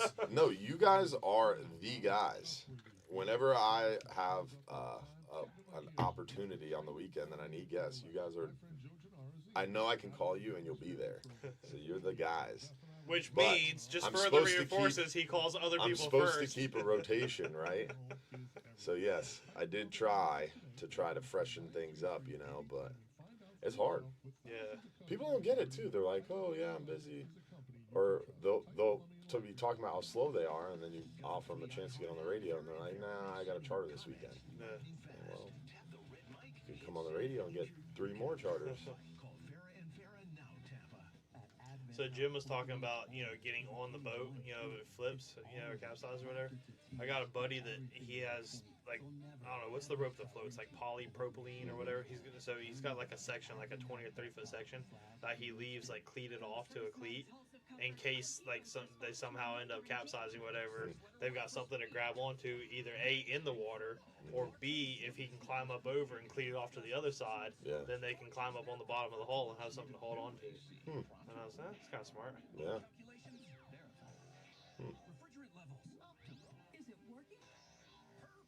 Yeah. All right. What are you Googling? No, nothing. I was just interacting with some of our commenters on the socials. Oh. That's concerning. Making some decisions about your headwear. Oh, yeah? Yeah. It's just some... Oh, my dad. Yeah. Black saltwater cowboy hat. A black cowboy hat is what I would probably go with for sure. Okay. So noted. But it can't be too Kenny Chesney, Mark. Like it's got to be more George Strait than Kenny Chesney. Yeah.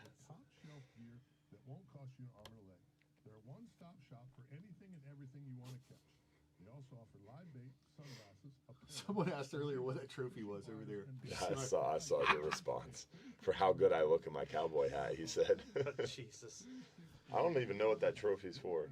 Show personality of the year. There's one here too. What's that one? Handsomest cowboy hat. Handsomest guest on the show, history of the show. Put that on my desk later. Paul said Dylan needs a 10-gallon Haas hat to fit that melon. Yeah.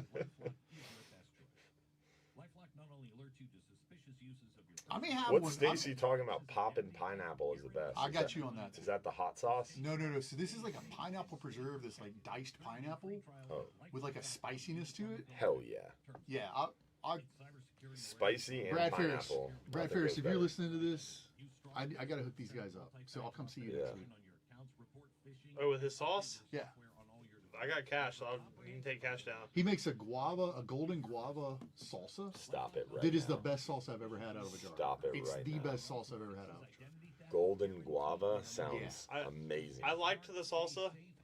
I loved the hot sauce. And you didn't get the poppin'. Everybody teases me that I don't love pineapple. Yeah. You don't like pineapple? No, I actually do, but you still on the podcast, I don't like pineapple on a pizza, so it took on a life of its own of Travis hates pineapple. Dude, I And like just leaned pineapple on a into it. pizza. No, pineapple on a pizza is what communists eat, though. I love all pineapple. We can't be in this news radio place and you talk about pineapple on a pizza. Like that's what communists like. That's what the mayor of New York City eats.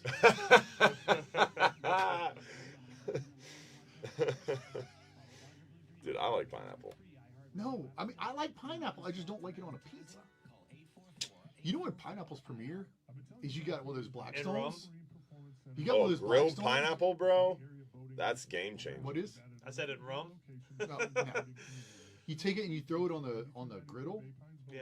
With some butter and like caramelizes a little bit. Oh my god, it's like eating candy. Yeah. I mean, it is. Dried pineapple is like eating candy. Fried? Dried. Like Oh, I've never had that. freeze dried or dried or however they do that. I don't know. But you get it at like the health food store and then in the nuts aisle. I like dried pineapple a lot.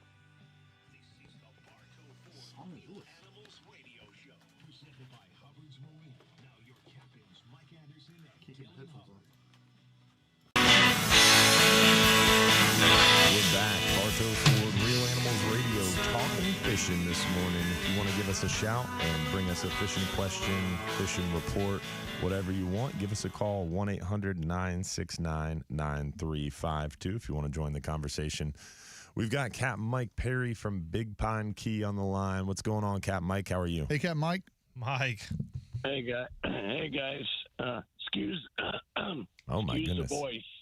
Sounds like Yeah. me over there. I got a little sinus issue going on, so need a little hottie toddy. Let me grab a drink. You know, speaking of staying in your lane, Bobby, I got the stream, okay? Don't try to correct me on what's going on. I don't on that understand what's computer. happening here. He snapped at I me. don't understand. He snapped at me thinking I had the stream wrong. It was Bobby's just a weighing different in window. on streaming technology Yeah. services now. The guy with one we app on just his talked phone. about staying in your lane. So you just focus on you over there. All right, Captain Just remember Mike. to hit the right button, okay? Well, first of all, I like the hats. The hats. Thank you. Love them. Thank you, Captain If Mike. they're good enough for Grady Judd to wear from time to time, America's they're Sheriff. good enough for anybody. I love that guy. End of the story. I was in love 'em. I was in Key West 3 weeks ago, Mike, and I definitely had my cowboy hat on in Key West. Like you just gotta That's roll. a dangerous place to wear a I was gonna say, cowboy. you gotta be roll. careful. I was not there wouldn't last be bragging week. about that. I was not there last week for Fantasy Fest or whatever it was. That's a call for the Sunday show. Cowboy hats in Key West. The old Mahoney show. That sounds about right. But anyway, we're battling the rain right now. What's left over from a big storm that was south of us. So there'll be no fishing today. Even if I was 100%, there'd be no fishing today. It's going to be a rainy, stormy day through the Keys.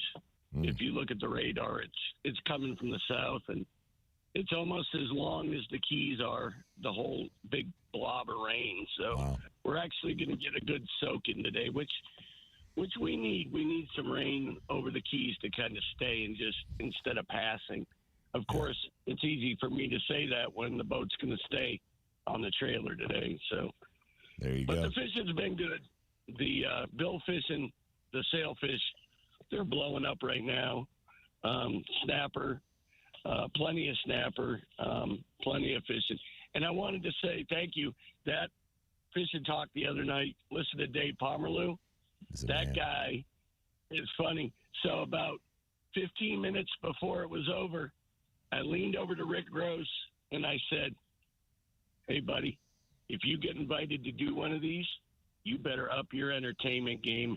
And our whole table just cracked up laughing. And he looked at me, he goes, I can't follow that. Yeah, man. It was definitely a good one. It was pretty cool. It was good to see everybody. So it was good to see you too, buddy. I'll let you guys go.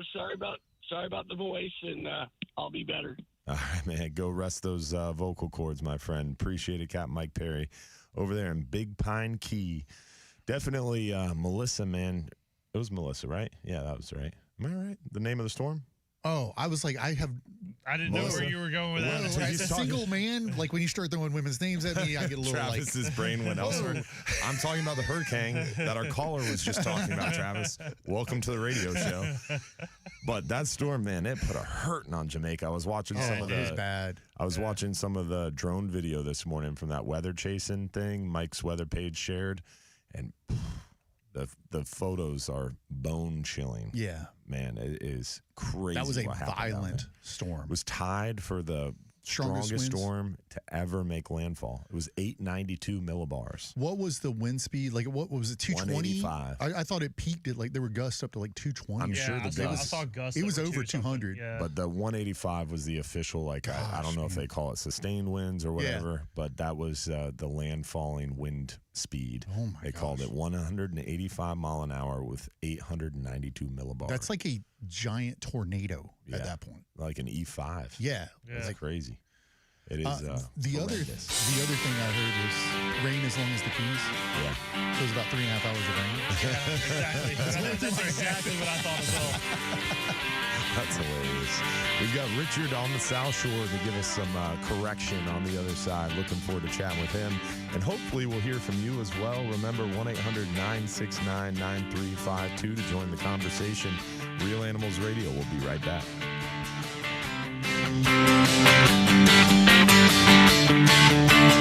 From the local Lexus dealers, WFLA.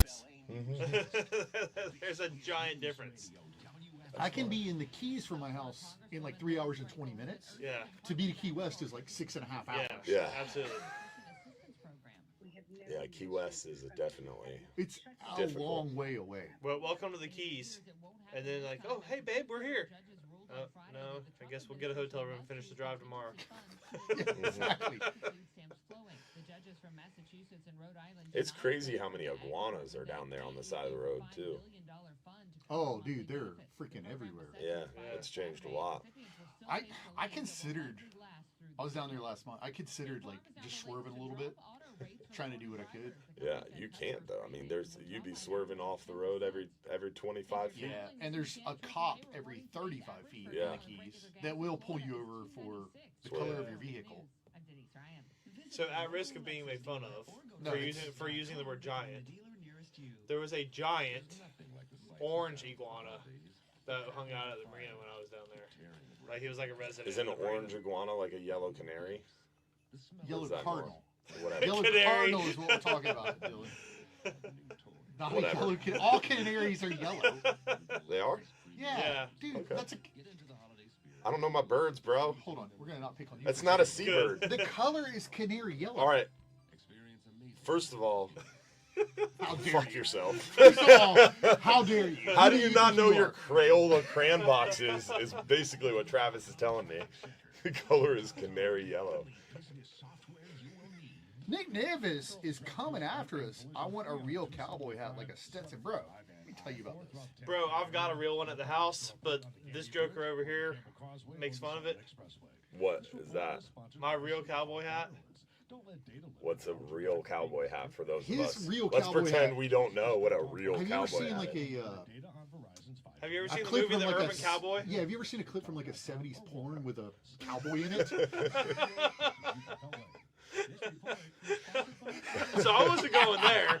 I was going. What with is this? Just like a big brim or something? I was going with the movie Urban Cowboy. Okay, no, I with haven't John seen that Travolta. movie. It's You haven't got seen the it? feather on it. If a cowboy hat has a It has feather, multiple feathers. Isn't that like a woman's cowboy hat? It's no, not. No.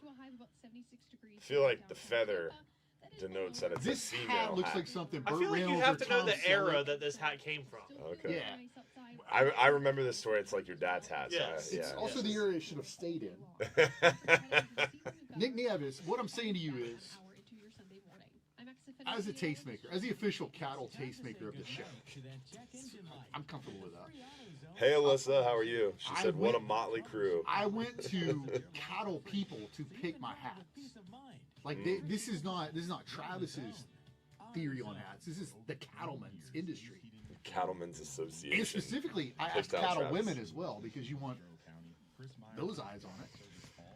So a lot of input goes into hat selection. That's a good hat. Which I don't blame you. That's a good hat. So hold on, I don't blame I you do like his hat. for using that as your basis, decision maker. Yeah. Which is exactly what my dad did as well. That hat was worn at the Fort Worth Stockyards. Look, I don't doubt it. I'm saying your dad had his shirt unbuttoned down to his belly button with hair coming out. Like it was, there was a style that was. The game that was pulled and played in that hat. I'm just saying I don't know that it. We learn better. I'm just a fly on the wall for this argument. We learn more and we do more, and I think that's where we're at. I think It's not a 2025 hat. I think we hang it on a hat rack and we're like, that's my dad's Which hat. is where it is. Yeah, I think that's where it should stay. Yeah. It doesn't even fit me, so I can't wear it. I think that's where it should stay. Well, it sounds like we've agreed. Oh, God. Sounds like Travis is jealous of Bobby's dad. Sounds like it. What feed are y'all on? The Hubbard's one. Melissa's always on point. Don't hate the player, hate the game, right? Mm-hmm. She's not wrong. Bobby's old enough to know about that movie. What, Urban Cowboy? Absolutely, I am. Yes, Angel. I'm sorry. I knew Melissa was a hurricane. That was a shtick. That wasn't me freaking out.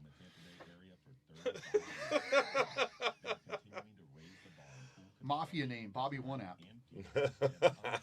That's something we're keeping right there. Bobby One App. Well, Bobby One App. What's he up to? Can we change his name in my phone? Can we change that immediately, like everywhere? Bobby One App.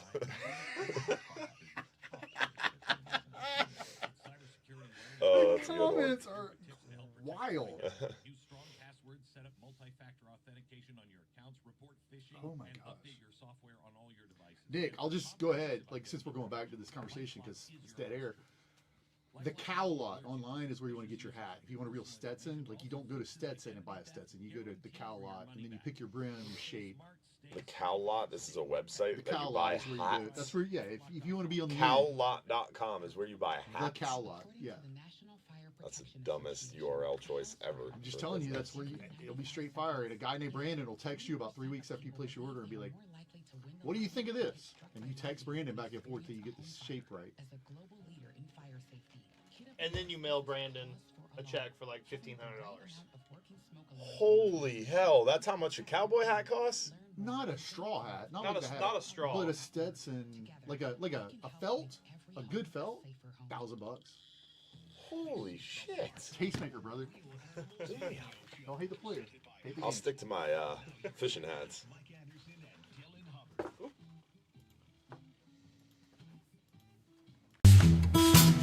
Bobby, please stop throwing your cowboy hat around the studio. This show is absolute chaos. This is inside. It is chaos. I want to give a shout out to our friends over at Affordable Roofing Systems. Whether you need a shingle, metal, tile, or a flat roof, our friends at Affordable Roofing Systems are your safest choice for repairs or replacements. With over 3 decades of roofing experience, let Affordable Roofing Systems guide you through this important process. They are defined by integrity, respect, and honesty, and they have a professional approach to doing business. Call 888-397-ROOF for your free estimate or visit them online at affordableroofingflorida.com. Good peeps. Yeah, really good peeps. They did a great job on my roof. They did so well. They did a couple of my neighbors. Really, really good crew, good people all the way around. Check them out, affordableroofingflorida.com. We got Richard from the South Shore on the line. What's going on, Richard? How are you this morning? What's up, Richard? I'm just sitting here respooling a reel. Nice. I want to just change the plug. But got into the respooling.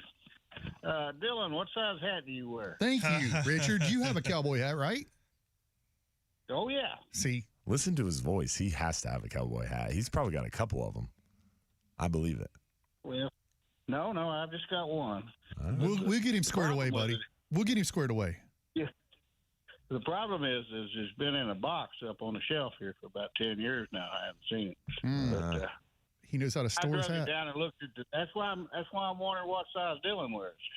I honestly could not tell you what size my We'll find out. This is Listen, that's like a thing. Are you supposed to know your hat size? Yeah, you should know your hat size. Offline, just so all the listeners know, offline, we've taken this as a project. Like we're standing up a team. We're going to create an initiative around. Yeah, we're gonna get Dylan in a hat. Don't y'all worry. When you swing by Metropolitan Ministries, throw an extra 5 or 10 in the bucket. You won't even need to because we'll have him in a hat by then.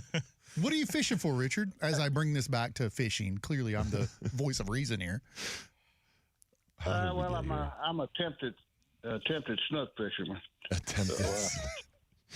Chasing them around in the kayak, huh? It's not called a catcherman; it's called a fisherman. Yeah, true.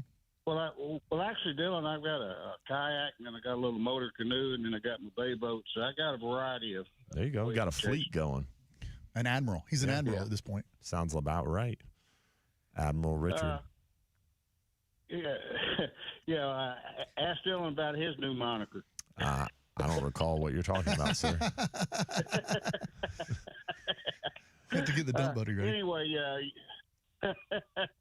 what's that? I said we'd have to get the dump button ready. Oh yeah, I'm my fingers on the trigger over here. Oh no!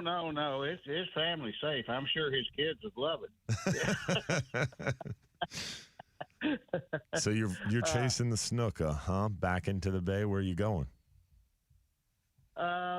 Mostly, what I'll do is either take my gas canoe or preferably my little paddle canoe, throw it in my bay boat, and then go park somewhere and then go inshore there, hit the little canals and backwaters and such.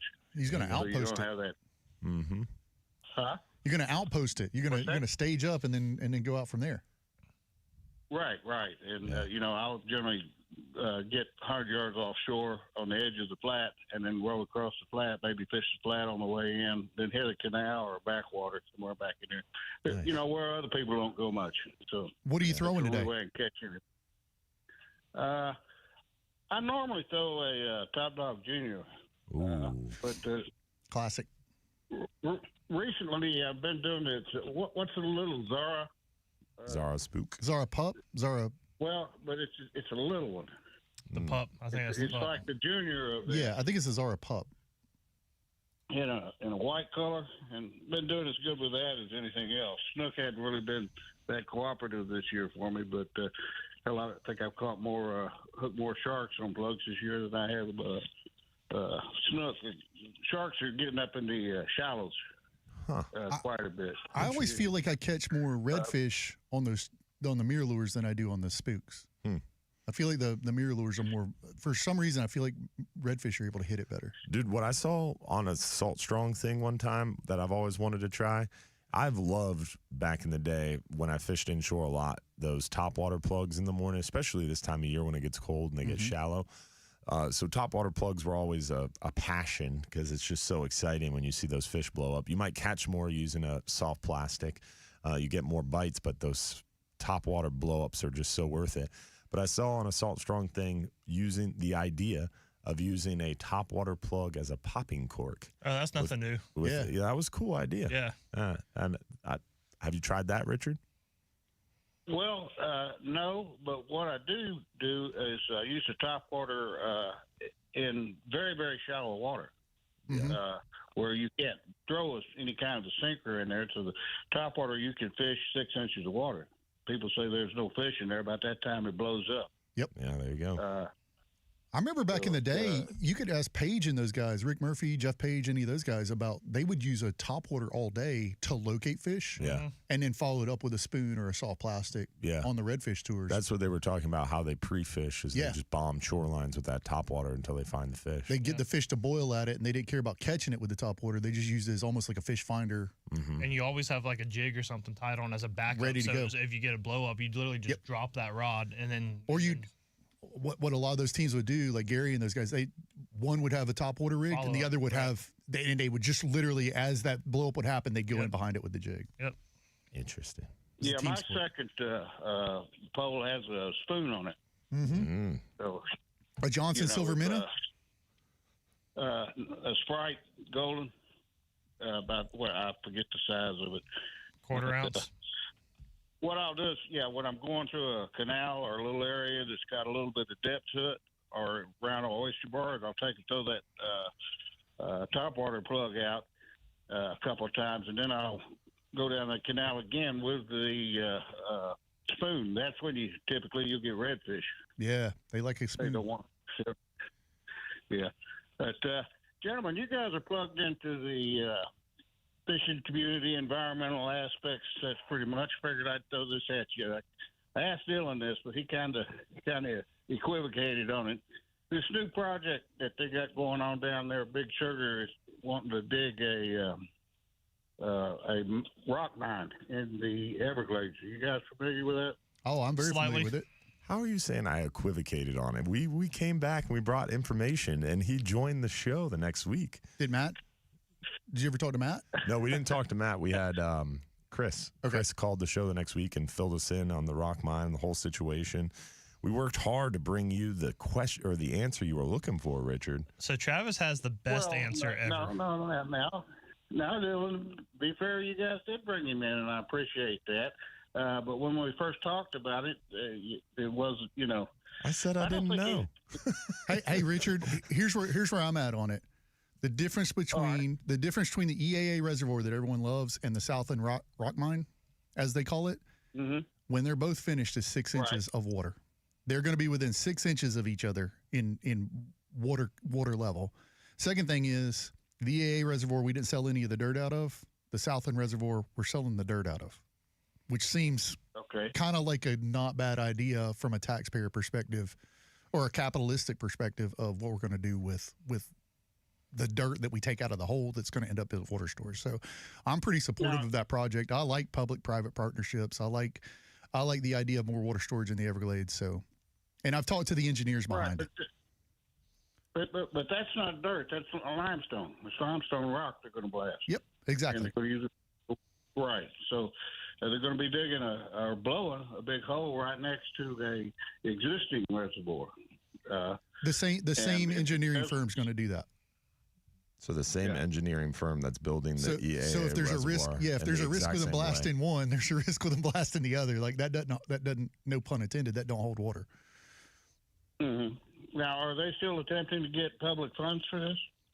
They're attempting to get public permitting for this, and there is always no, I mean funding. They call it an environmental project. There's always stacking of funding that occurs whenever you look at projects like this. I mean, it's no different than if you looked at easements or things like that. Like there's always opportunities for stacking of funding.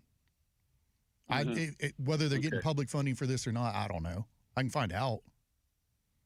Yeah, well, I'd like to know if they're still pursuing that because, it just seems to me that there's enough problems down there now that we don't need to be creating anymore, and especially at public expense. But again, I'm not the expert on this. Sounds like you know quite a bit more about it than I do. Are you associated with it?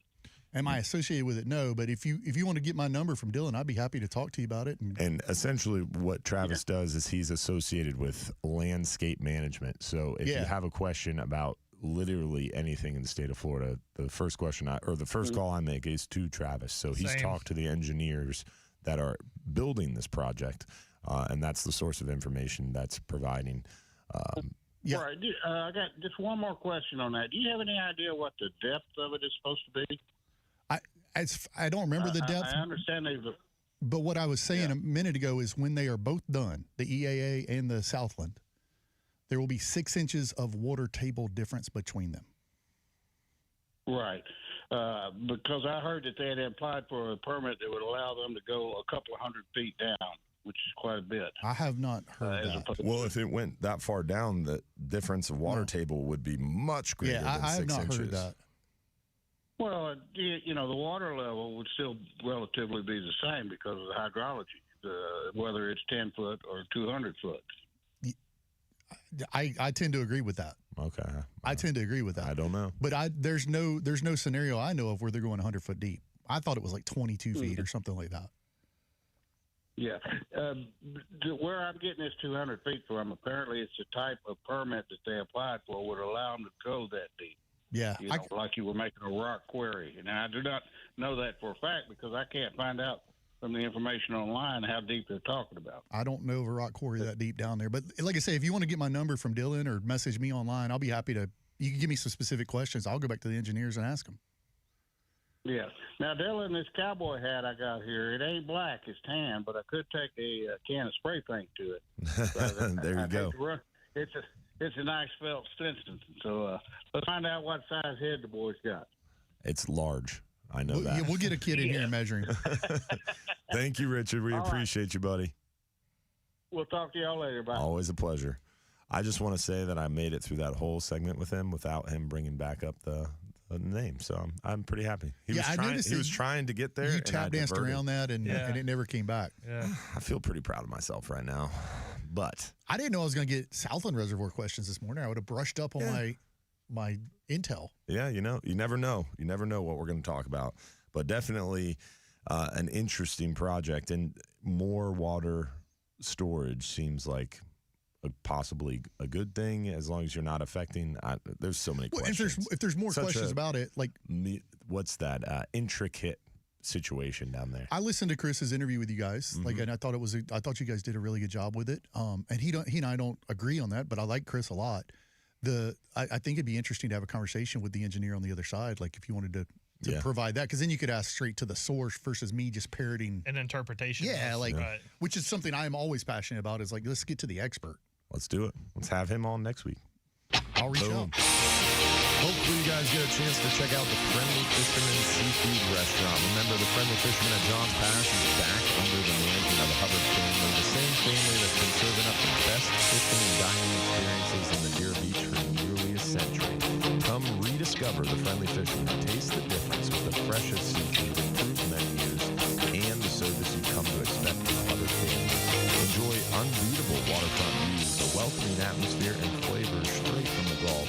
Both locals and visitors alike, come see what's new today at the Friendly Fisherman Seafood Restaurant. I recommend the bacon wrap scallops, but I'm a little partial. They're pretty awesome. Oh, I'm a big fan of bacon wrap scallops. And they have a great ribeye. They have a lot more than this. Great. Real Animals Radio will be right back after this.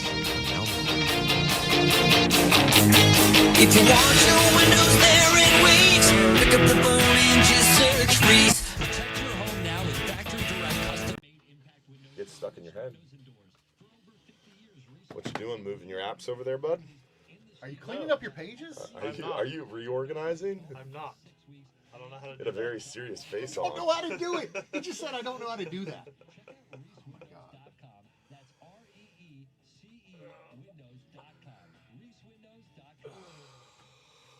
It's the Medicare Advantage annual enrollment period, and Humana knows not everyone has the same needs when picking. Dude, so those pictures I showed you, that's James Porter up in Georgia. And he's like 20 minutes from where we're going to be during Thanksgiving. Oh, really? Yeah. So I might. That's a big deer. I might have to go side in the rifle a little bit and maybe take that up there with me. Humana has a plan for that. I feel good about my health. I just want care and coverage with predictable costs. No surprises. Humana has a plan. Wait, hold up.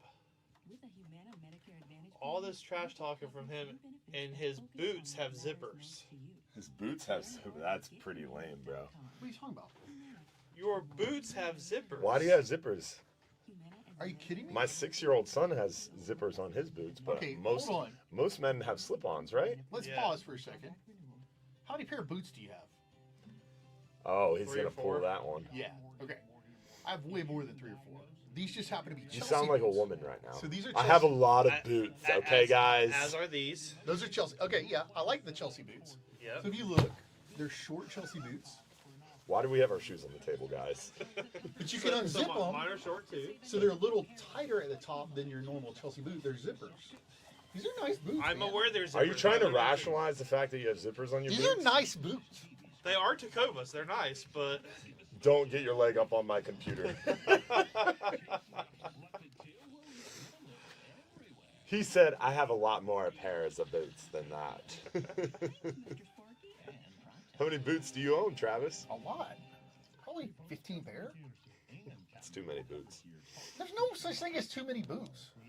Oh. You know, Stacy You came sound at like me. my wife right now. Stacy came at me in the comments about rides a horse one time. I would like to clarify. I've ridden a horse over 4 times. Over 4 times.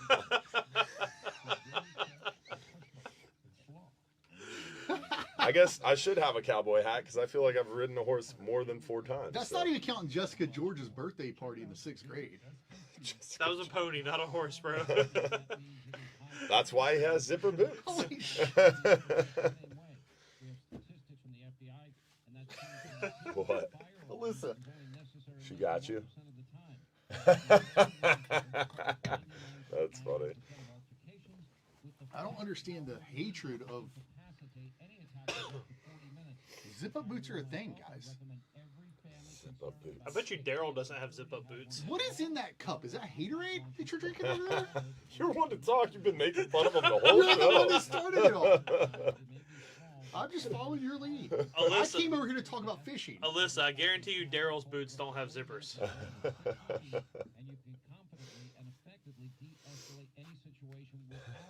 I'm just out here living my life. I'm surprised Stacy is in the comments trolling Travis either. Oh, she was. Oh, she was? Dim some Polk County boots. I don't know if Polk County would agree with zipper boots.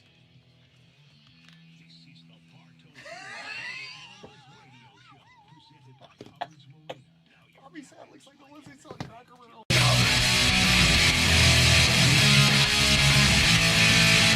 We're back, Bartow, for Real Animals Radio. Talking fishing, our last segment of the morning this morning. Hopefully you guys have enjoyed the show so far. Looking forward to a great opportunity this weekend to get out there on the water. Beautiful weather. Fishing is hot right now. As water temperatures cool, things are settling into those cooler weather patterns. So get out there and capitalize. We're on the front side of that full moon. So a real good opportunity to take advantage of a good bite.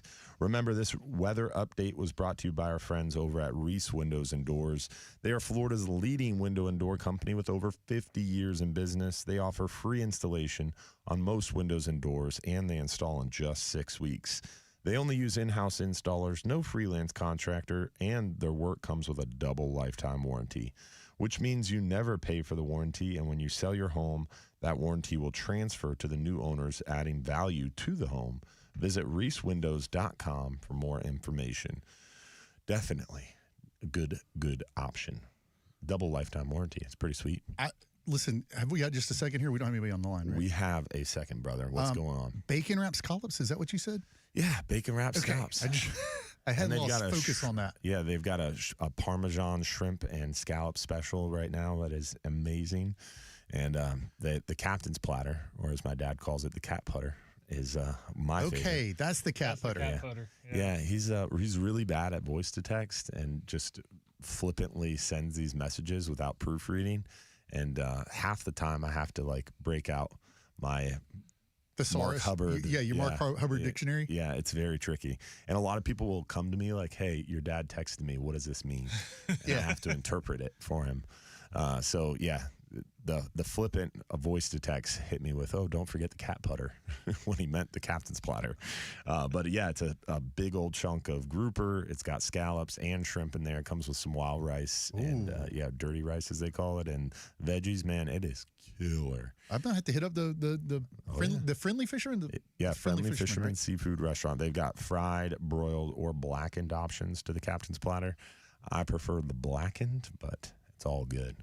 Really, really cool stuff. Love it. I do need to jump in here real quick. Bobby, some phones have an app where you can talk into it and it translates it into text. That's what he means when he says voice to text. Yes. Just so you know. Wanted to clarify that for you.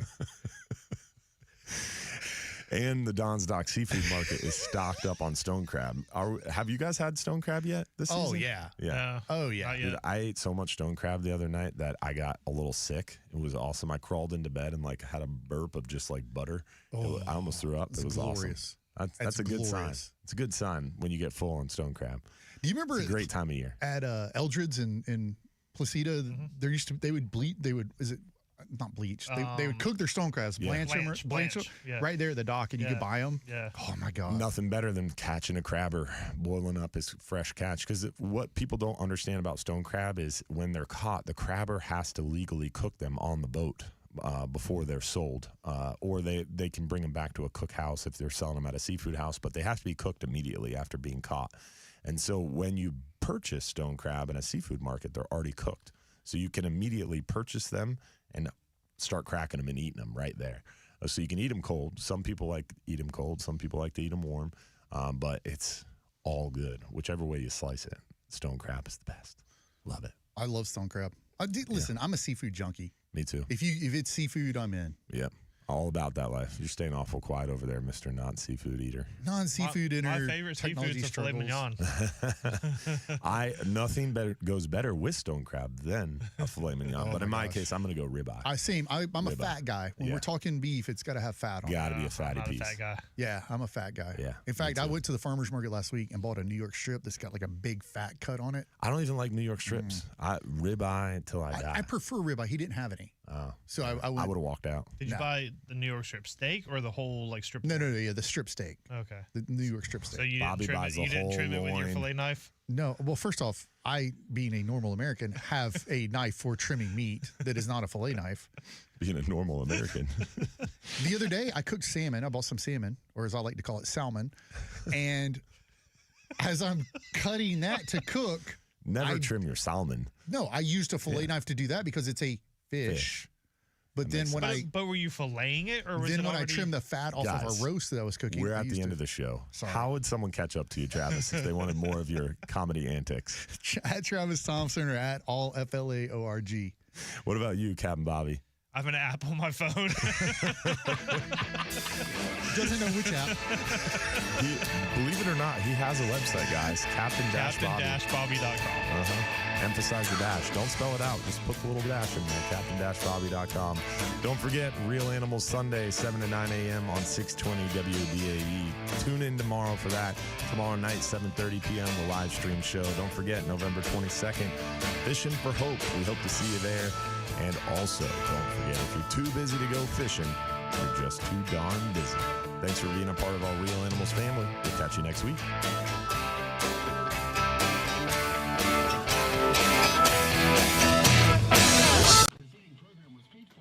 Nice.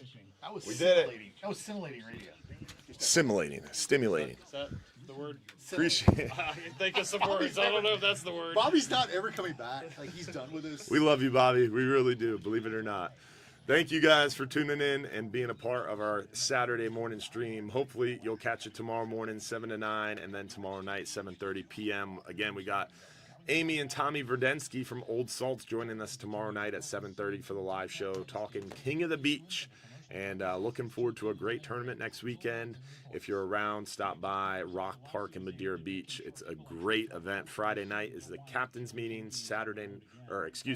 Thursday night is the captain's meeting. Friday night is family night. And Saturday night is the big weigh-in party. So big weekend in Madeira Beach next weekend for King of the Beach. Hopefully we'll see you there. And hopefully you'll get out there on the water and take advantage of this nice weather window. So thanks for tuning in and being a part of it. Thanks, Travis and Bobby, for joining this morning. Thank you. And wearing your cowboy hats, I guess. We got Dylan covered, y'all. Don't worry. That's a project we're taking under. It's coming. See you guys. Thanks for watching.